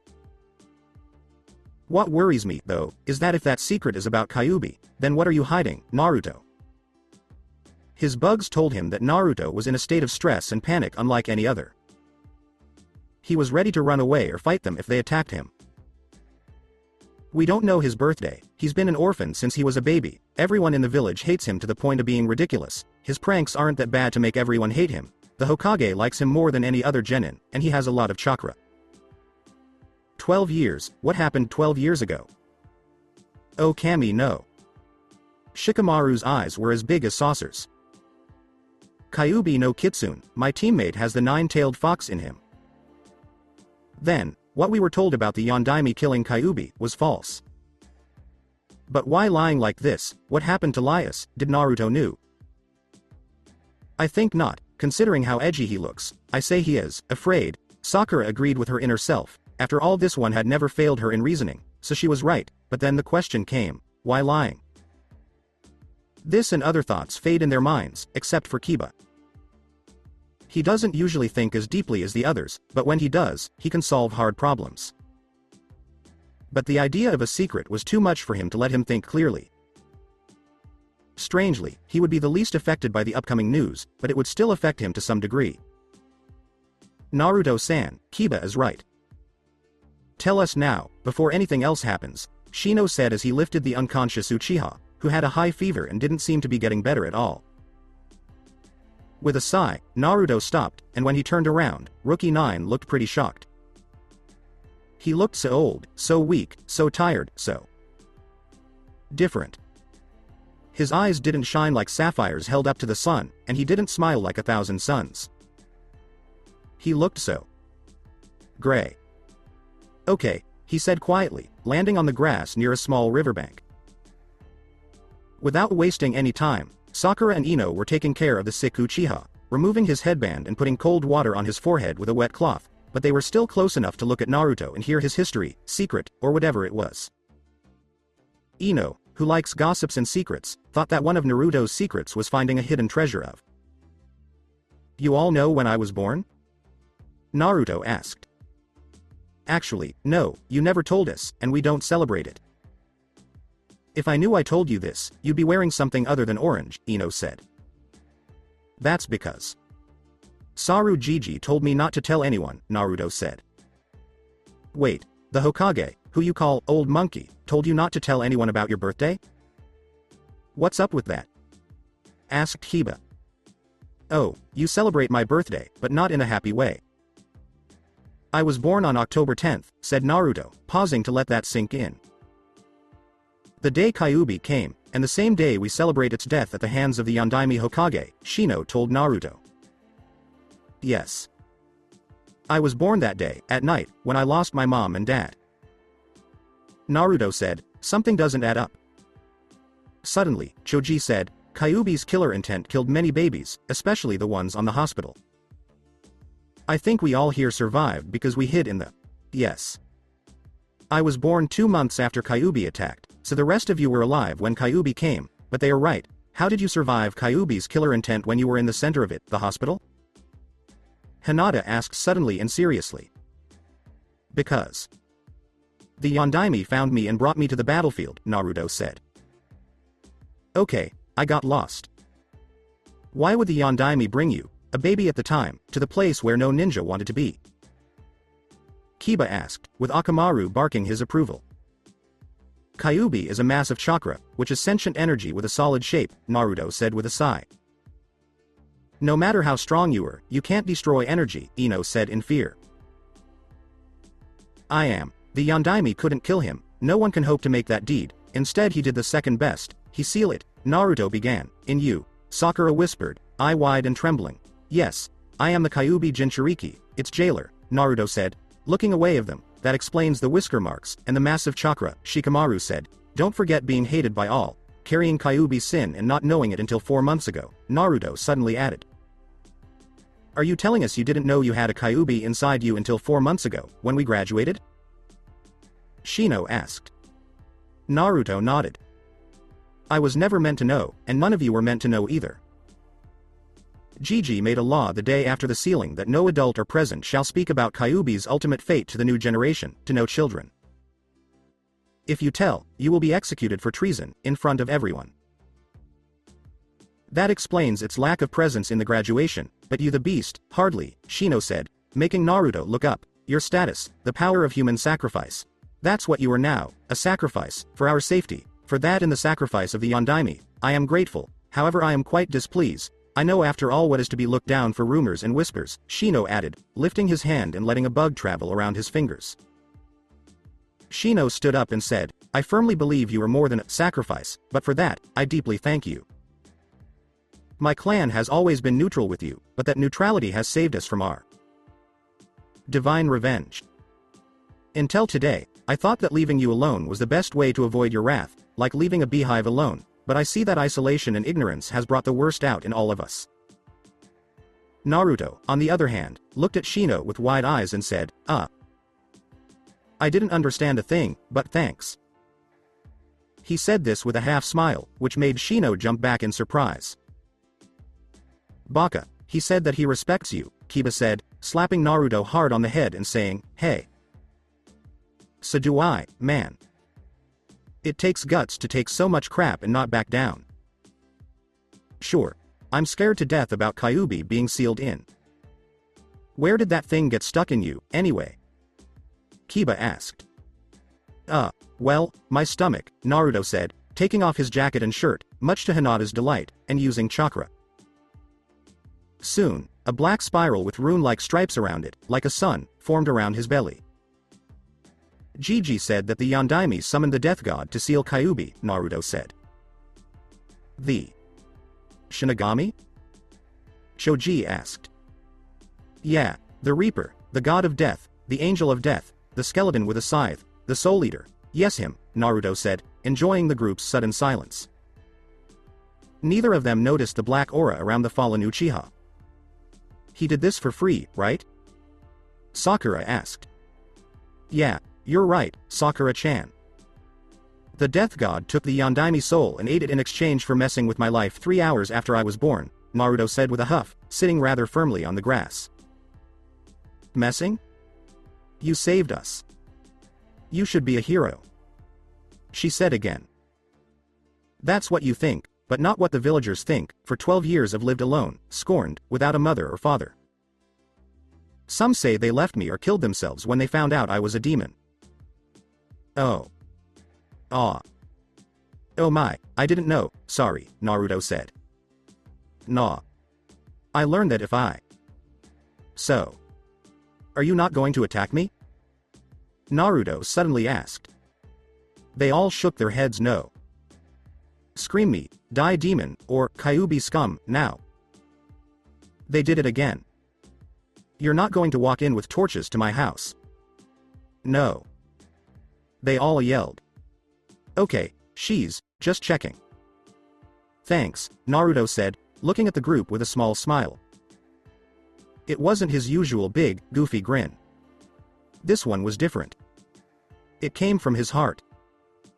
Hiruzen looked happy because his crystal ball showed him the image he wanted to see before he died, Naruto being accepted. The god of shinobi, the third Hokage, walked out of his secret room, where his crystal ball was, with a smile on his face. The group still had a long way to go to reach the tower, and from the way Sasuke was looking at them, he was about to turn against them. However, he knew that now, instead of 2 teammates going up against an angry Uchiha, it would be 8 against 1, and with one of them having the power of a Rayearth on their side, they would fight and win. He knew that the cheap attack and attachment of Orochimaru to the Uchiha to get the Sharingan would be his downfall in the end. He knew that Jiraiya would be back soon with information about what the Akatsuki want with Naruto, but now they would have to deal with a new threat in addition to the power of the Kyuubi no Kitsune and the power of the Will of Fire. The power of a Rayearth, but now with a reason to fight and not hide behind a mask. He walked to the council chambers with a smile. It was time to clear up some confusion about who was in charge. The elders and regular people were about to find out why he was called Kami no Shinobi.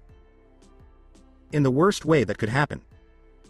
You're welcome, friend, Choji said, patting Naruto on the back. Now at least we know why he eats so much ramen. He eats for 2, Choji joked. No funny, I don't think, Naruto said, pouting. Hey, guys, said Shikamaru. I can't believe Mom always lied to me about Kyuubi, but now that I know why, I can understand a little. Guys, said Kiba. Guys. Hinata said, now I have an excuse to beat up my father in the council. Oh, I'm going to enjoy this so much, and everyone turned to look at Naruto.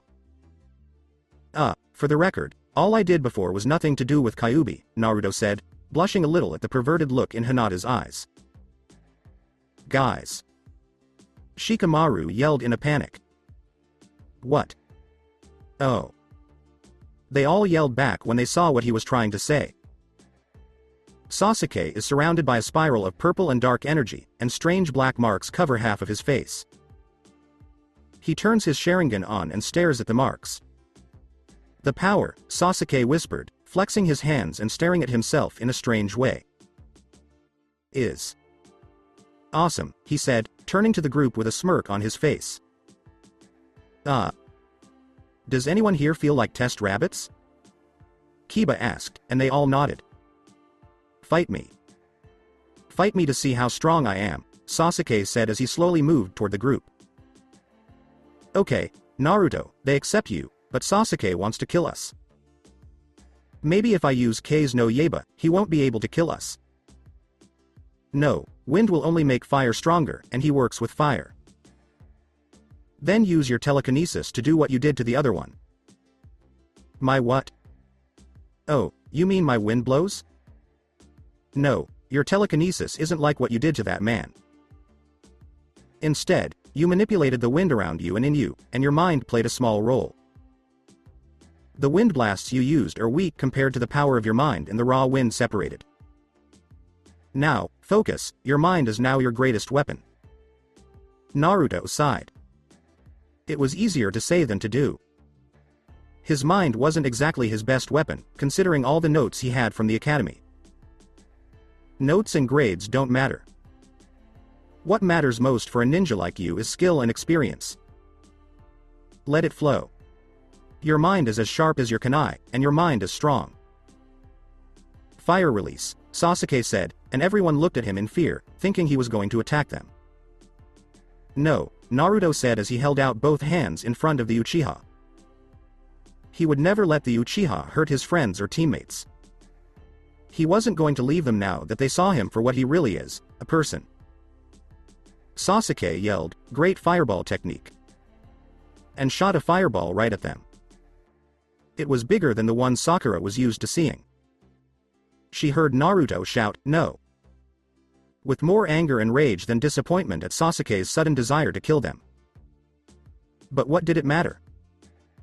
They were all out of chakra, and pulling a substitution would only delay what was going to happen anyway. Sasuke wanted to kill them. But they were surprised when the fireball stopped in the air right in front of them. It looked like a small sun hanging in time and space for them to see. She heard Kiba gasp, "No freaking way." When she turned around, she saw the impossible. Naruto's hands were glowing in a strange purple and pink color and were aimed at the fireball, which had stopped. "No way," she said, somehow echoing Kiba's words. Soon, Naruto started to close his outstretched hands, and the fireball started to get smaller, going from the size of a planetarium sun to a beach ball, then to a single ball, and then to a golf ball-sized ball, getting smaller and smaller until it was the size of a crystal marble that shone like the sun and fell to the ground. Sasuke looked at the blonde with hate in his eyes and let out a growl. "Dope," he said, "How? How do you have so much power?" Sasuke yelled, the strange marks on his body spreading out and covering his whole body. "When you have someone important you want to protect," Naruto said, his hand no longer purple or pink, but Sasuke knew the aura was still there, but it was now invisible. "You become truly strong," Naruto said, suddenly shooting his right hand forward. Sasuke's eyes widened when he was suddenly lifted by an invisible force and rammed into a nearby tree. Naruto then shot his arm to the right, sending Sasuke into a nearby branch, which hit him in the stomach. He then raised his hand, which made Sasuke stand up. Naruto made a smacking motion with his hand, which Sasuke imitated in midair, moving his limbs like overcooked noodles. Then Naruto made Sasuke fall quickly, and when he was close to the ground, he shot his free hand forward. The force hit the shocked Uchiha in the face, sending him crashing around the ground. "Telekinesis, interesting," Shikamaru said. "What can you do now, damn it?" Kiba snapped in sheer frustration. Here he was, a taijutsu prodigy and first on the taijutsu portions in the academy, and Naruto only needed to raise his hand and anyone who faces him becomes a human ragdoll to be sent crashing around the freaking field like a pinball. "Hey, don't blame me. Sheesh, I'm just getting used to the sword and the fact that it doesn't weigh anything, no matter how big it is," Naruto snapped, looking at his hands. His new powers gave him new ways to play jokes on people. They all here. Looking forward they saw the Uchiha rise up, looking battered, but still standing and with those freak marks on his body. "I knew, firsthand, that you would push me beyond my limits, dope. You will grant me power to defeat him," Sasuke said in ragged breaths. Apparently Naruto's little attack had done a lot of damage to Sasuke's body to let him breathing hard. With a grim face, Naruto touched the kanji, Kase no Yaiba, on his hands and said, "Yes." Suddenly, from who knows where, they heard what sounded like a hiss. "Damn it, the freak is back," said Sakura as she pulled out a kunai. Soon, a snake came out of the shadows and slithered right up to Sasuke's feet. The snake opened its mouth and began to let out a black sheath of something. Hinata panicked when he saw a sword. "Naruto-kun. Don't let him grab that blade." Uchiha are known for using their Sharingan in sword fights and being able to predict their opponent's strokes with their Sharingan. Hinata pulled out a few shuriken and threw them at the snake, like the rest. They were all aimed at the snake. All of them hit their mark, but the snake had done its job and given the Uchiha the blade, which he now had. He had pulled the blade out of the snake's mouth with force, and blood on the possible grip showed that he had torn the snake's muscles by pulling so hard. Slowly, the Uchiha took the sword out of its sheath, and everyone tensed up. It wasn't a secret, except to Naruto, that Uchiha were good at jutsus and genjutsus, but they were best at close combat and sword duels because their Sharingan let them predict any attack, unless their opponent was fast enough to fool the Sharingan. The blade was well polished and 5 feet long. Unlike most swords, which have different sheaths and grips, the sheath and grip were both black and in the shape of a rectangle. Sasuke smirked at the katana in his right hand and the sheath in his left. He pointed it at Naruto and said, "Come on, dope, pull out your sword and fight me." "Stand down, Sasuke. I don't want to hurt you," said Naruto as he aimed Kase no Yaiba at the Uchiha. "You want to hurt me? Ha. That big toy isn't even sharp enough to cut bread, let alone me," Sasuke said with a smirk. Suddenly, Naruto looked at Kase no Yaiba, and Sasuke was right. There was no sharp edge. "Hey, Anima, what gives?" Naruto asked. "Your blade was made from your heart and soul, and it shows many things about you. Its size shows how big your heart is, its thickness shows how your dreams and hopes grew stronger in the face of hatred, and the lack of a cutting edge shows that you're not willing to kill anyone, no matter how hard you try. If your friends are in danger, for example, you won't kill anyone, but don't worry, the blade will kill for you." With a sigh, Naruto got ready for battle. Hinata had told him that Sasuke could guess his every move, so he had to be quick and hit hard. He thought for a moment about whether he could use telekinesis to give himself an extra boost. It's possible. With a smile, Naruto started to concentrate and never took his eyes off the Uchiha, who was grinning the whole time. With the fall of a single leaf, Naruto launched himself faster than he could have imagined, even faster than Uchiha could have imagined when he tried to block Naruto with the sword sheath. The group was shocked when the huge Kase no Yaiba went through and through the Uchiha's torso like it was nothing, even going through the sheath.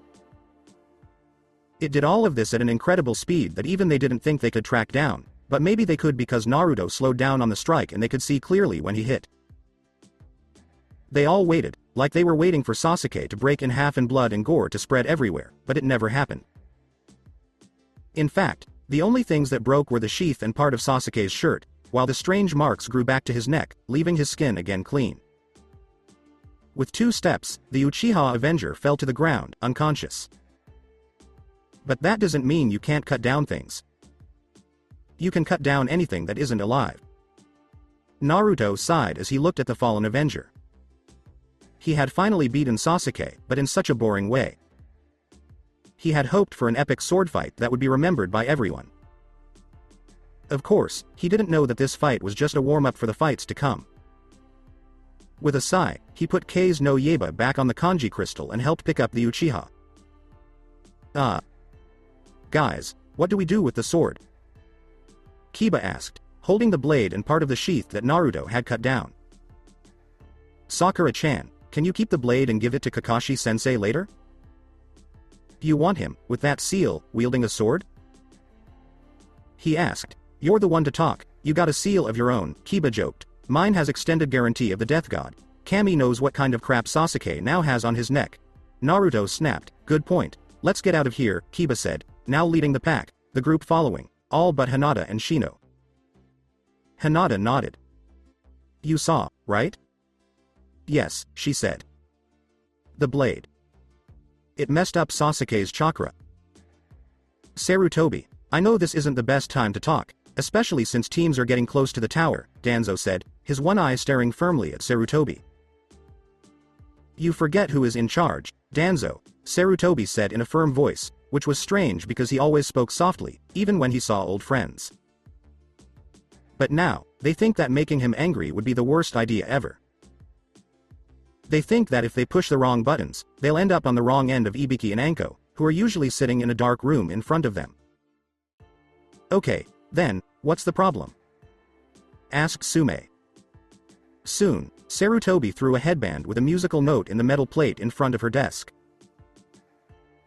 "Otogakure no Sado, the village hidden by the sound. What do you want us to speculate, Hokage-sama?" Haruma asked. Simple Haruma. That headband was found alongside with pieces of a face of a death grass ninja found near the outskirts of the Buddha statues with his team. Their faces lacked that. Their faces, along with this, Sarutobi said as he tossed to the elders the remains of the Kusanagi blade hilt, the eyes of his former teammates going wide.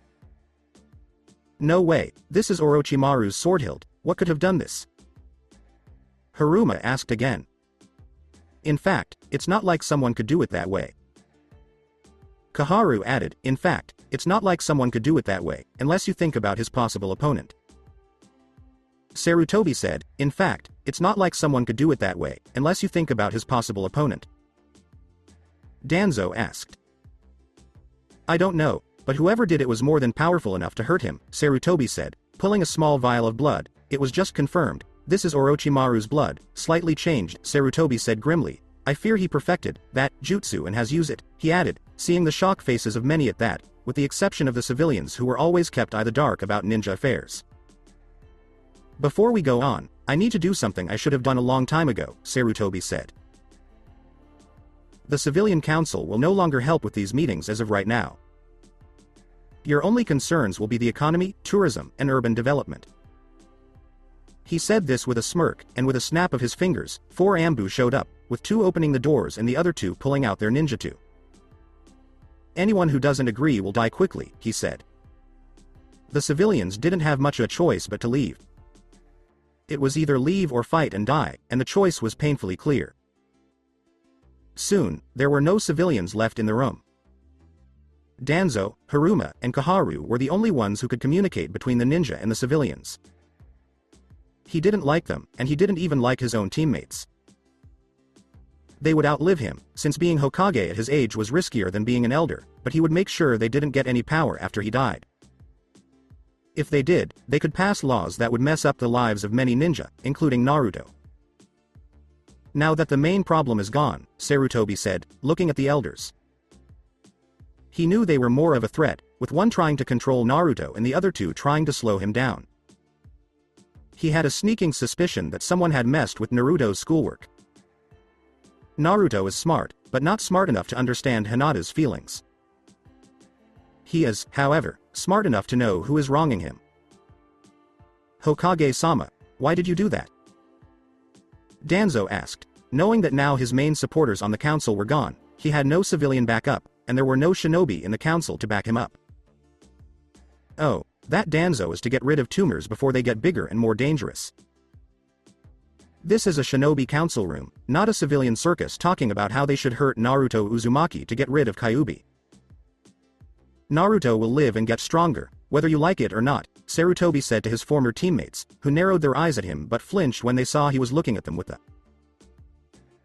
For once, the 3 elders decided not to talk about Naruto Uzumaki being a shinobi, at least not in front of the Hokage, and definitely not in front of the clan heads, who were the Hokage's eyes and ears in the clans.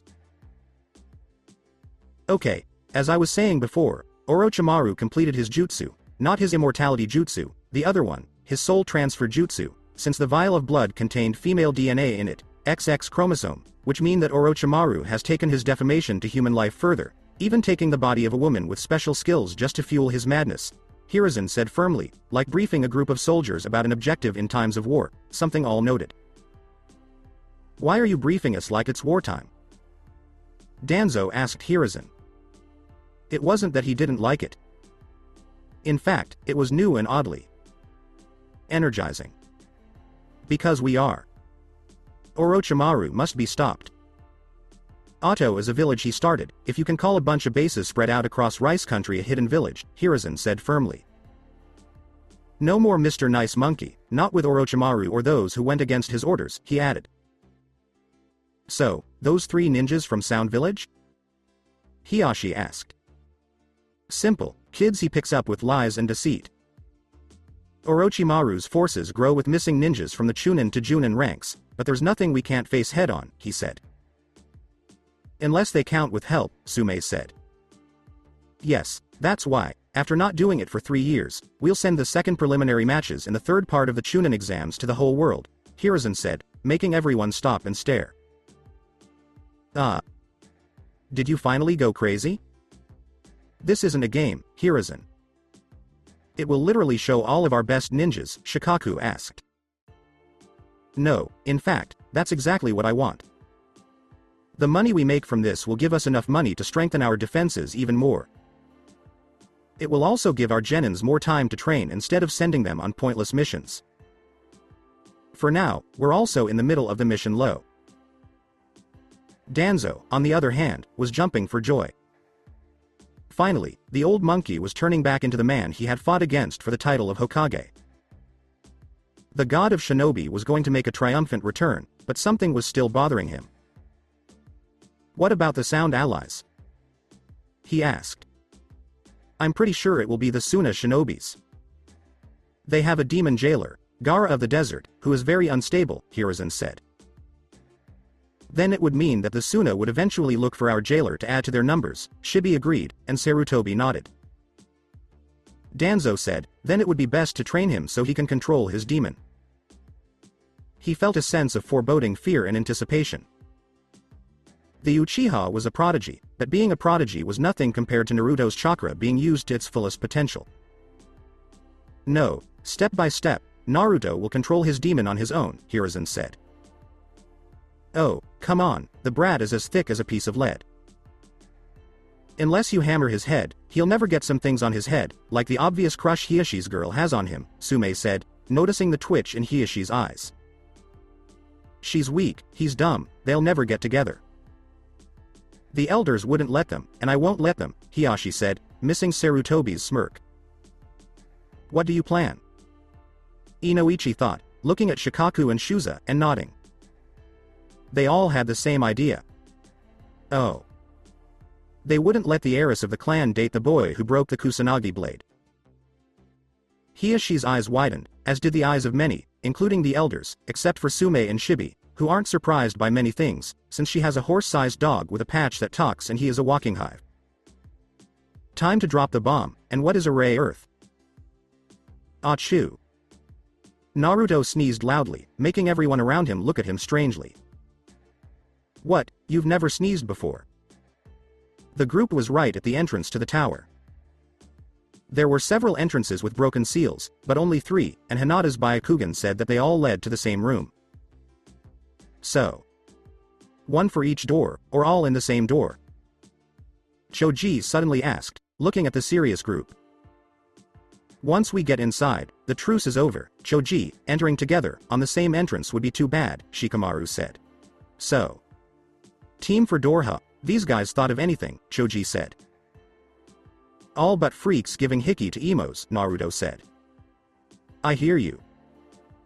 Even though the Rain Ninja's mutterings about failing to pain Sama worried her, there were only 5 official villages: Leaf, Sand, Cloud, Mist, and Rock. Each village had its own cage, and Rain and Sound were still not recognized as official ninja villages of their countries by any other country. She thought, maybe this Pain Sama is a total tyrant, picturing a fat guy with a nasty sword, a creepy face, and a rule based on fear. If she only knew, so. See you in the room? Naruto asked. Shino broke the seal on the door and walked in with his team.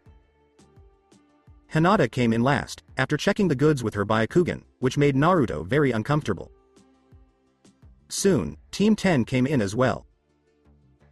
Ino didn't try to steal Sasuke's first kiss because, first, he had already had his first kiss, one he will regret for the rest of his life. Second, Sakura was holding him in a piggyback style because, as Hinata said, whatever Naruto did to him had knocked him out cold and messed up his chakra, and third, she couldn't get rid of the image of a crazy. Team 7 then stood in front of the gates and stared at them. Okay, what should we tell Sakura-chan? Naruto asked.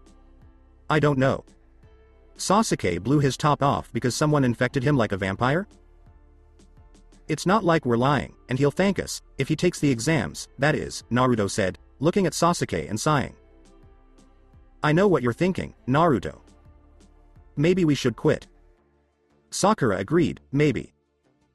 But if Sasuke finds out we quit, he'll be a very pissed off emo. With a determined look, Naruto pushed the doors open, breaking the seal. Sakura was holding Sasuke and his new katana, which she and Naruto knew he would want to use more than once. After 5 minutes of walking through a semi-dark passage, the 2 pre-teens came to a room where the others were waiting. What? Got attached to us? Naruto asked with a smirk. Hardly, we were just waiting to see if you would make it. It would be a waste to see you gone and not test your new skills further, Shino said, pushing his glasses up. Well, you know who would have been very angry that his chance to get stronger was ruined, Naruto said when he saw how Sakura put an awakened Uchiha down. Whoa. I'm in hell. There are 5 Sakuras. Many people thought that was funny, but Sakura didn't. She almost made Itachi, the last true Uchiha, kill her. Let's just say that she and long, sharp weapons don't get along. As Sasuke stood up, he looked over at Sakura and gripped his new gift tightly. The others followed suit, opening the scrolls. They had been told not to open them during the trip, but they had never been told they couldn't once they got to the tower. What's up with these doodles? Asked Naruto. Baka, they're not doodles. I think, said Kiba. And you call me dumb, but you don't know a thing about them, you fool. Hissed Naruto. Shino looked at the doodles that Naruto and Kiba like to call them. They were on both scrolls, but something didn't look right. They don't seem to be finished. The Earth Scroll is missing something that the Heaven Scroll has, and vice versa. Unless... Shino yelled, "Throw the scrolls." The people who were holding them, Ino, Naruto, and Kiba, panicked because they thought the scrolls were bombs. Shino told them to throw them far, and each scroll fell in a perfect X pattern with its partner. Poof. Iruka-sensei? Naruto asked, looking at the person who was the closest he had ever come to a brother. Kurenai-sensei? Ino asked her teacher, Asuma-sensei, "What in the name of all that is good are you doing here?" As she looked at him with accusing eyes. Well, first of all, congrats on passing the second part of the exams. Damn it, Kakashi did it again. Kurenai hissed at Iruka. What? He told me he would pay Naruto's next ramen tab for replacing him here. I can't pass that up. Do you know how much ramen Naruto eats? I'm here, you know, Iruka-sensei, Naruto said, crossing his arms and pouting at his sensei. His sensei laughed, but stopped when he saw the white glove Naruto was wearing. Naruto. What is that? He asked, and Naruto rubbed the back of his head with a blush. Family heritage? Naruto asked, making the Chunin and Junin sweat. They would believe you more if you told them that without questioning it, Shikamaru suddenly said, and Akamaru barked in agreement. Who asked you anyway? Naruto snapped, pouting more. Hey, Iruka-sensei, we really need Kakashi-sensei. Can you go get him? I don't know, Naruto. I still have to tell you what's going to happen next. I didn't ask you to do it as a favor. As Chunin, it's your job to get our sensei here, Naruto said in a sharp voice, making everyone look at him strangely. Sure, Kurenai, Asuma, could you? Sure, Iruka-san, I'm willing to scold the kid, Kurenai said with an odd grin. Bring it on, was all Naruto could say as Iruka ran away, looking worriedly at Naruto and his glove. Okay brat, hear well, you are a genin, he is a chunin, there is a chain of command and respect you must follow, Kurenai began, not to break this conversation as soon as it began, but he cares squat, you should see how he treats my old man, Asuma said, knowing full well that the word, respect for elders and, Naruto, together on the same sentence don't fit at all. Okay, so congrats on passing and blah blah blah, she finally said, rolling her eyes. What a funky girl, she's perfect for the team. She let him pass. For now. Oh, she's just waiting for one of his genin to fight him and beat his ass, oh revenge is sweet. Asuma-sensei, Sakura said, pointing to the plate above the main entrance to the tower and behind the Junin. What does that plate mean? She asked. Oh, that's the Chunin motto, if your mind is weak, train your mind. If your body is weak, train your body. Seeing the odd looks the genin gave him, he continued, in short, if you're strong as the brawl, like Naruto or Kiba, they have to train their mind, to reach a balance, the same if you're strong as the mind, like Shikamaru, Asuma said, yeah, his entire life is dedicated to feed his mind and not his body, at that rate he will be only a brain with eyes, Naruto said, troublesome blonde. Okay, so the whole test was to see how we would deal with the balance thing? Hinata asked, surprising Kurenai by not being scared. Well, partly, he said, Chunin act as leaders of several missions, there are more Chunin than Junin, and in times of peace they are the backbone of a village army, while in times of war they are ascended to Junin, but I'm getting off topic. Okay, I get it. And Kakashi-sensei isn't here. I swear he'll be late to his own funeral, Naruto hissed, looking sharply at the exits in hopes of seeing Kakashi and Iruka. It's a bet all Junin have, kid, Asuma said shyly to Kurenai. His bet was to save money for a home for him and Kurenai, which their students didn't know, but the rest of the Junin did. It's not a good idea to bet on other people's lives, Asuma-sensei. It only shows your morbid fascination with death. What happened to her? Last time she was all shudders, and now she's... all. Kurenai tried to find the right words to describe what she was trying to say. All like a mix of a Hyuga and Kami. I can't believe I'm saying this. Naruto's blunt as a hammer attitude, Asuma said. I'll say more blunt as a wrecking ball, but your part is right. Kakashi suddenly said, behind a scared Kurenai, for Kami's sake, now I understand why he was on Anbu, he moves like a freaking shadow. Finally sensei, I was afraid you got lost in the road of life again or got raped by horny Kunoichi, Naruto said, half politely, half mockingly. I'm afraid the road of life was straight this time. Although the other one I can surely do. Kakashi said with a giggle that the girls found annoying. Now what you so urgently want me to come? Naruto just pointed to the still pail. Hey, when did that X come there? He asked out loud, making Sakura walk nervously toward Sasuke. Team 7 didn't notice the other senseis pushing their genin in charge. Hey Kurenai-sensei, I want to see, Kiba said. No Kiba-san, this is a team thing. Now tell me what happened in the forest. Don't leave out any details. So. Orochimaru, huh? Kakashi whispered to Sakura and Naruto, who were standing with him in a dark room with kanji on the floor, candles, and several seals around Sasuke's body that were all aimed at his new seal. Yes, Kakashi-sensei, he attacked us first, separating us from Naruto.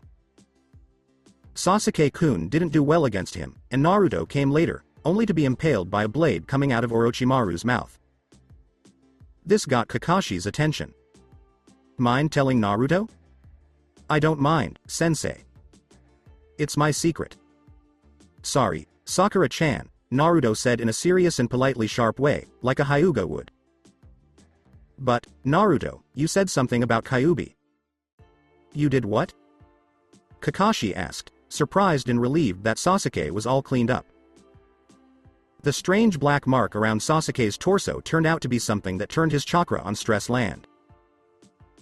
Sasuke's chakra had been, for lack of a better word, jammed by some force, and it looked like it would take a week to get it unclogged, or less if they had Hyuga medics, which they didn't.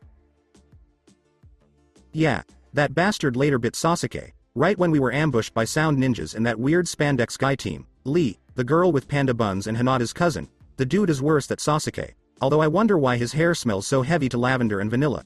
Naruto trailed off. Hyuga males pride themselves for their long hairs, and like any other girl they like to keep it smooth and well treated, Kakashi said. So. He kind of spilled the beans, huh? Kakashi asked, missing the serious look on Naruto's face as he did the seals for the ceiling. No, he planted the seed of curiosity.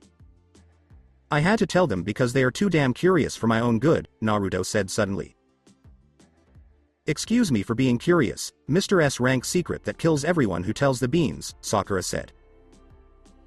Yes, and make sure you don't say anything about that, because in 3 days, the exams will be broadcast all over the world, including this part. No one knows who the Kyuubi Jinchuriki is, that's a Konoha secret, Kakashi said. Sakura and Naruto nodded. At this point, the other teachers are warning their students, so. Is there anything else you want to tell me? Kakashi asked. Well, Naruto kicked the.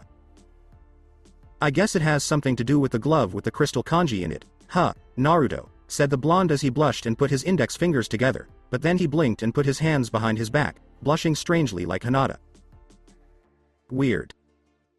Sometimes he acts like a Hinata, sometimes like a Hyuga, and sometimes like a mix of all three. Scary, but funny. Oh well, I'll ask him later, evil sealing method. Okay, let me get this straight. He has a sword, and he's a windlord, right? Her team nodded. Let me get this right. He has a sword, and he's a windlord, she said. His sword cuts everything, but it can't cut a living thing. Instead, it causes a massive chakra disruption that makes his gentle fist attacks look like baby slaps. Hinata nodded this time. He can heal damage to internal organs without even having medical training. Again, they nodded. On top of that, he has telekinesis. Finally, they nodded. And he's as hung as a. Don't even bring it up, Hinata. I don't care about your crush on him or why you like him, whether it's because of his looks, what he carries, or his attitude, Kurenai suddenly hissed. What worries me is his sudden jump in skills. For crying out loud, he's dead last. Kurenai-sensei, I beg you to stop lying about my Naruto-kun. How he got those skills is not because of the furball he carries. Be thankful he saved my life. Neji made sure my wound was fatal. If it weren't for Naruto-kun, I would have left the forest in a body bag, Hinata snapped. And you think I don't care? Yes, I do. But I'm more worried about what will happen now that you know about his burden. Shine a light on him, Kurenai snapped. Never. Ever. Wouldn't that be an insult to everything he had to go through to get to this point? Shino asked as sharply as Kurenai. Yeah, and now that everything is even, he's a challenge, Kiba added. It would be disrespectful to him and to me to take him lightly. I want his love, I want his attention, and the only way to get it is to whoop his ass, Hinata said, looking her sensei in the eyes. Sigh, well. But now that he has weapons, you'll need to be better prepared to fight him. Worldwide broadcast? When they told Asuma that Naruto was a windlord, he almost lost it. He was a windlord, too, and had his own weapons, but he sure as hell couldn't use telekinesis. The kanji of wind on crystal, the sword is sealed on the crystal of the glove, telekinetic skills, the ability to heal organs without any medical training. A badass sword that can't kill but can cut through anything like butter. Can't be. A Rayearth is. But I thought they were just stories told around the campfire. As he looked at his students, Asuma thought that they would never lie to him, especially about something as important as what they had seen. Plus, Naruto had scared the crap out of a team that is supposed to be without fear, and you have to be that way if you want to train with Meta Guy. Still, he found some of it funny, like when he roared at Team 9 and roared as loud as a tiger, according to what the pale Ino said. It must have been impressive, since even small things can shock her and make her look as pale as a sheet. Okay, we have 3 days left, and from what I know about you three, Naruto and Gaara are the main threats on the exams. Both of you are demon jailers, but only one uses the demon to its fullest, while the other. Well, don't tell anyone, but I think Naruto is a Rayearth, said Asuma in a serious tone. Ha ha ha ha ha ha, the three laughed. They thought Naruto was the one who had locked up Kyuubi, but a Rayearth, a legendary warrior who could beat even Kyuubi. That was a long shot. Asuma-sensei, that's stupid, not to mention impossible, the Rayearth Knights are a myth, said Ino. And so was Kyuubi, was all Asuma said as he pulled 3 scrolls out of his pocket. Each scroll contains an advanced technique of your family clans, given to me to give to you when I deemed so. Now you need them, not because you were ready, but because you could face either Naruto or Gaara. Rock Lee and Neji Hyuga aren't as dangerous, but they're still a threat. The other members of Sand Team are just as dangerous as Gaara, and that team of clouds might be more what you can handle if you train and have faith in your skills, Asuma said. Just like Naruto had faith in you all when he told you all his secret. He then walked away, leaving his team behind. Okay, so what's the plan? They did make it, Tenten asked, staring at Naruto and Sakura as they walked away with Kakashi, each holding a scroll. Beat them, Neji replied, looking at the blonde who had just talked to the pink-haired girl. Neji-kun, please let go of your anger. If you embrace the cold ice of old man revenge, nothing good will come of it, Lee said in a worried tone. I don't care, that blonde took my revenge. Hinata was supposed to die, he saved her, now he will share her fate by dying in her place, Neji said as he walked away. Neji-san, usually I agree with you, but this is way out of character. Yes, you hate her, but that's no reason to kill her, Tenten said. I'll give her something important, so when it's her turn, she'll know that fate can't be changed, he said, making his teammates worry, but not because they thought Neji could kill Naruto. No, they were afraid that the blonde might take Neji to the afterlife with him. So that's it for today. I hope you guys enjoyed it. Don't forget to like, share and subscribe to the channel for more awesome stories like this. Thank you. See you all in my next video.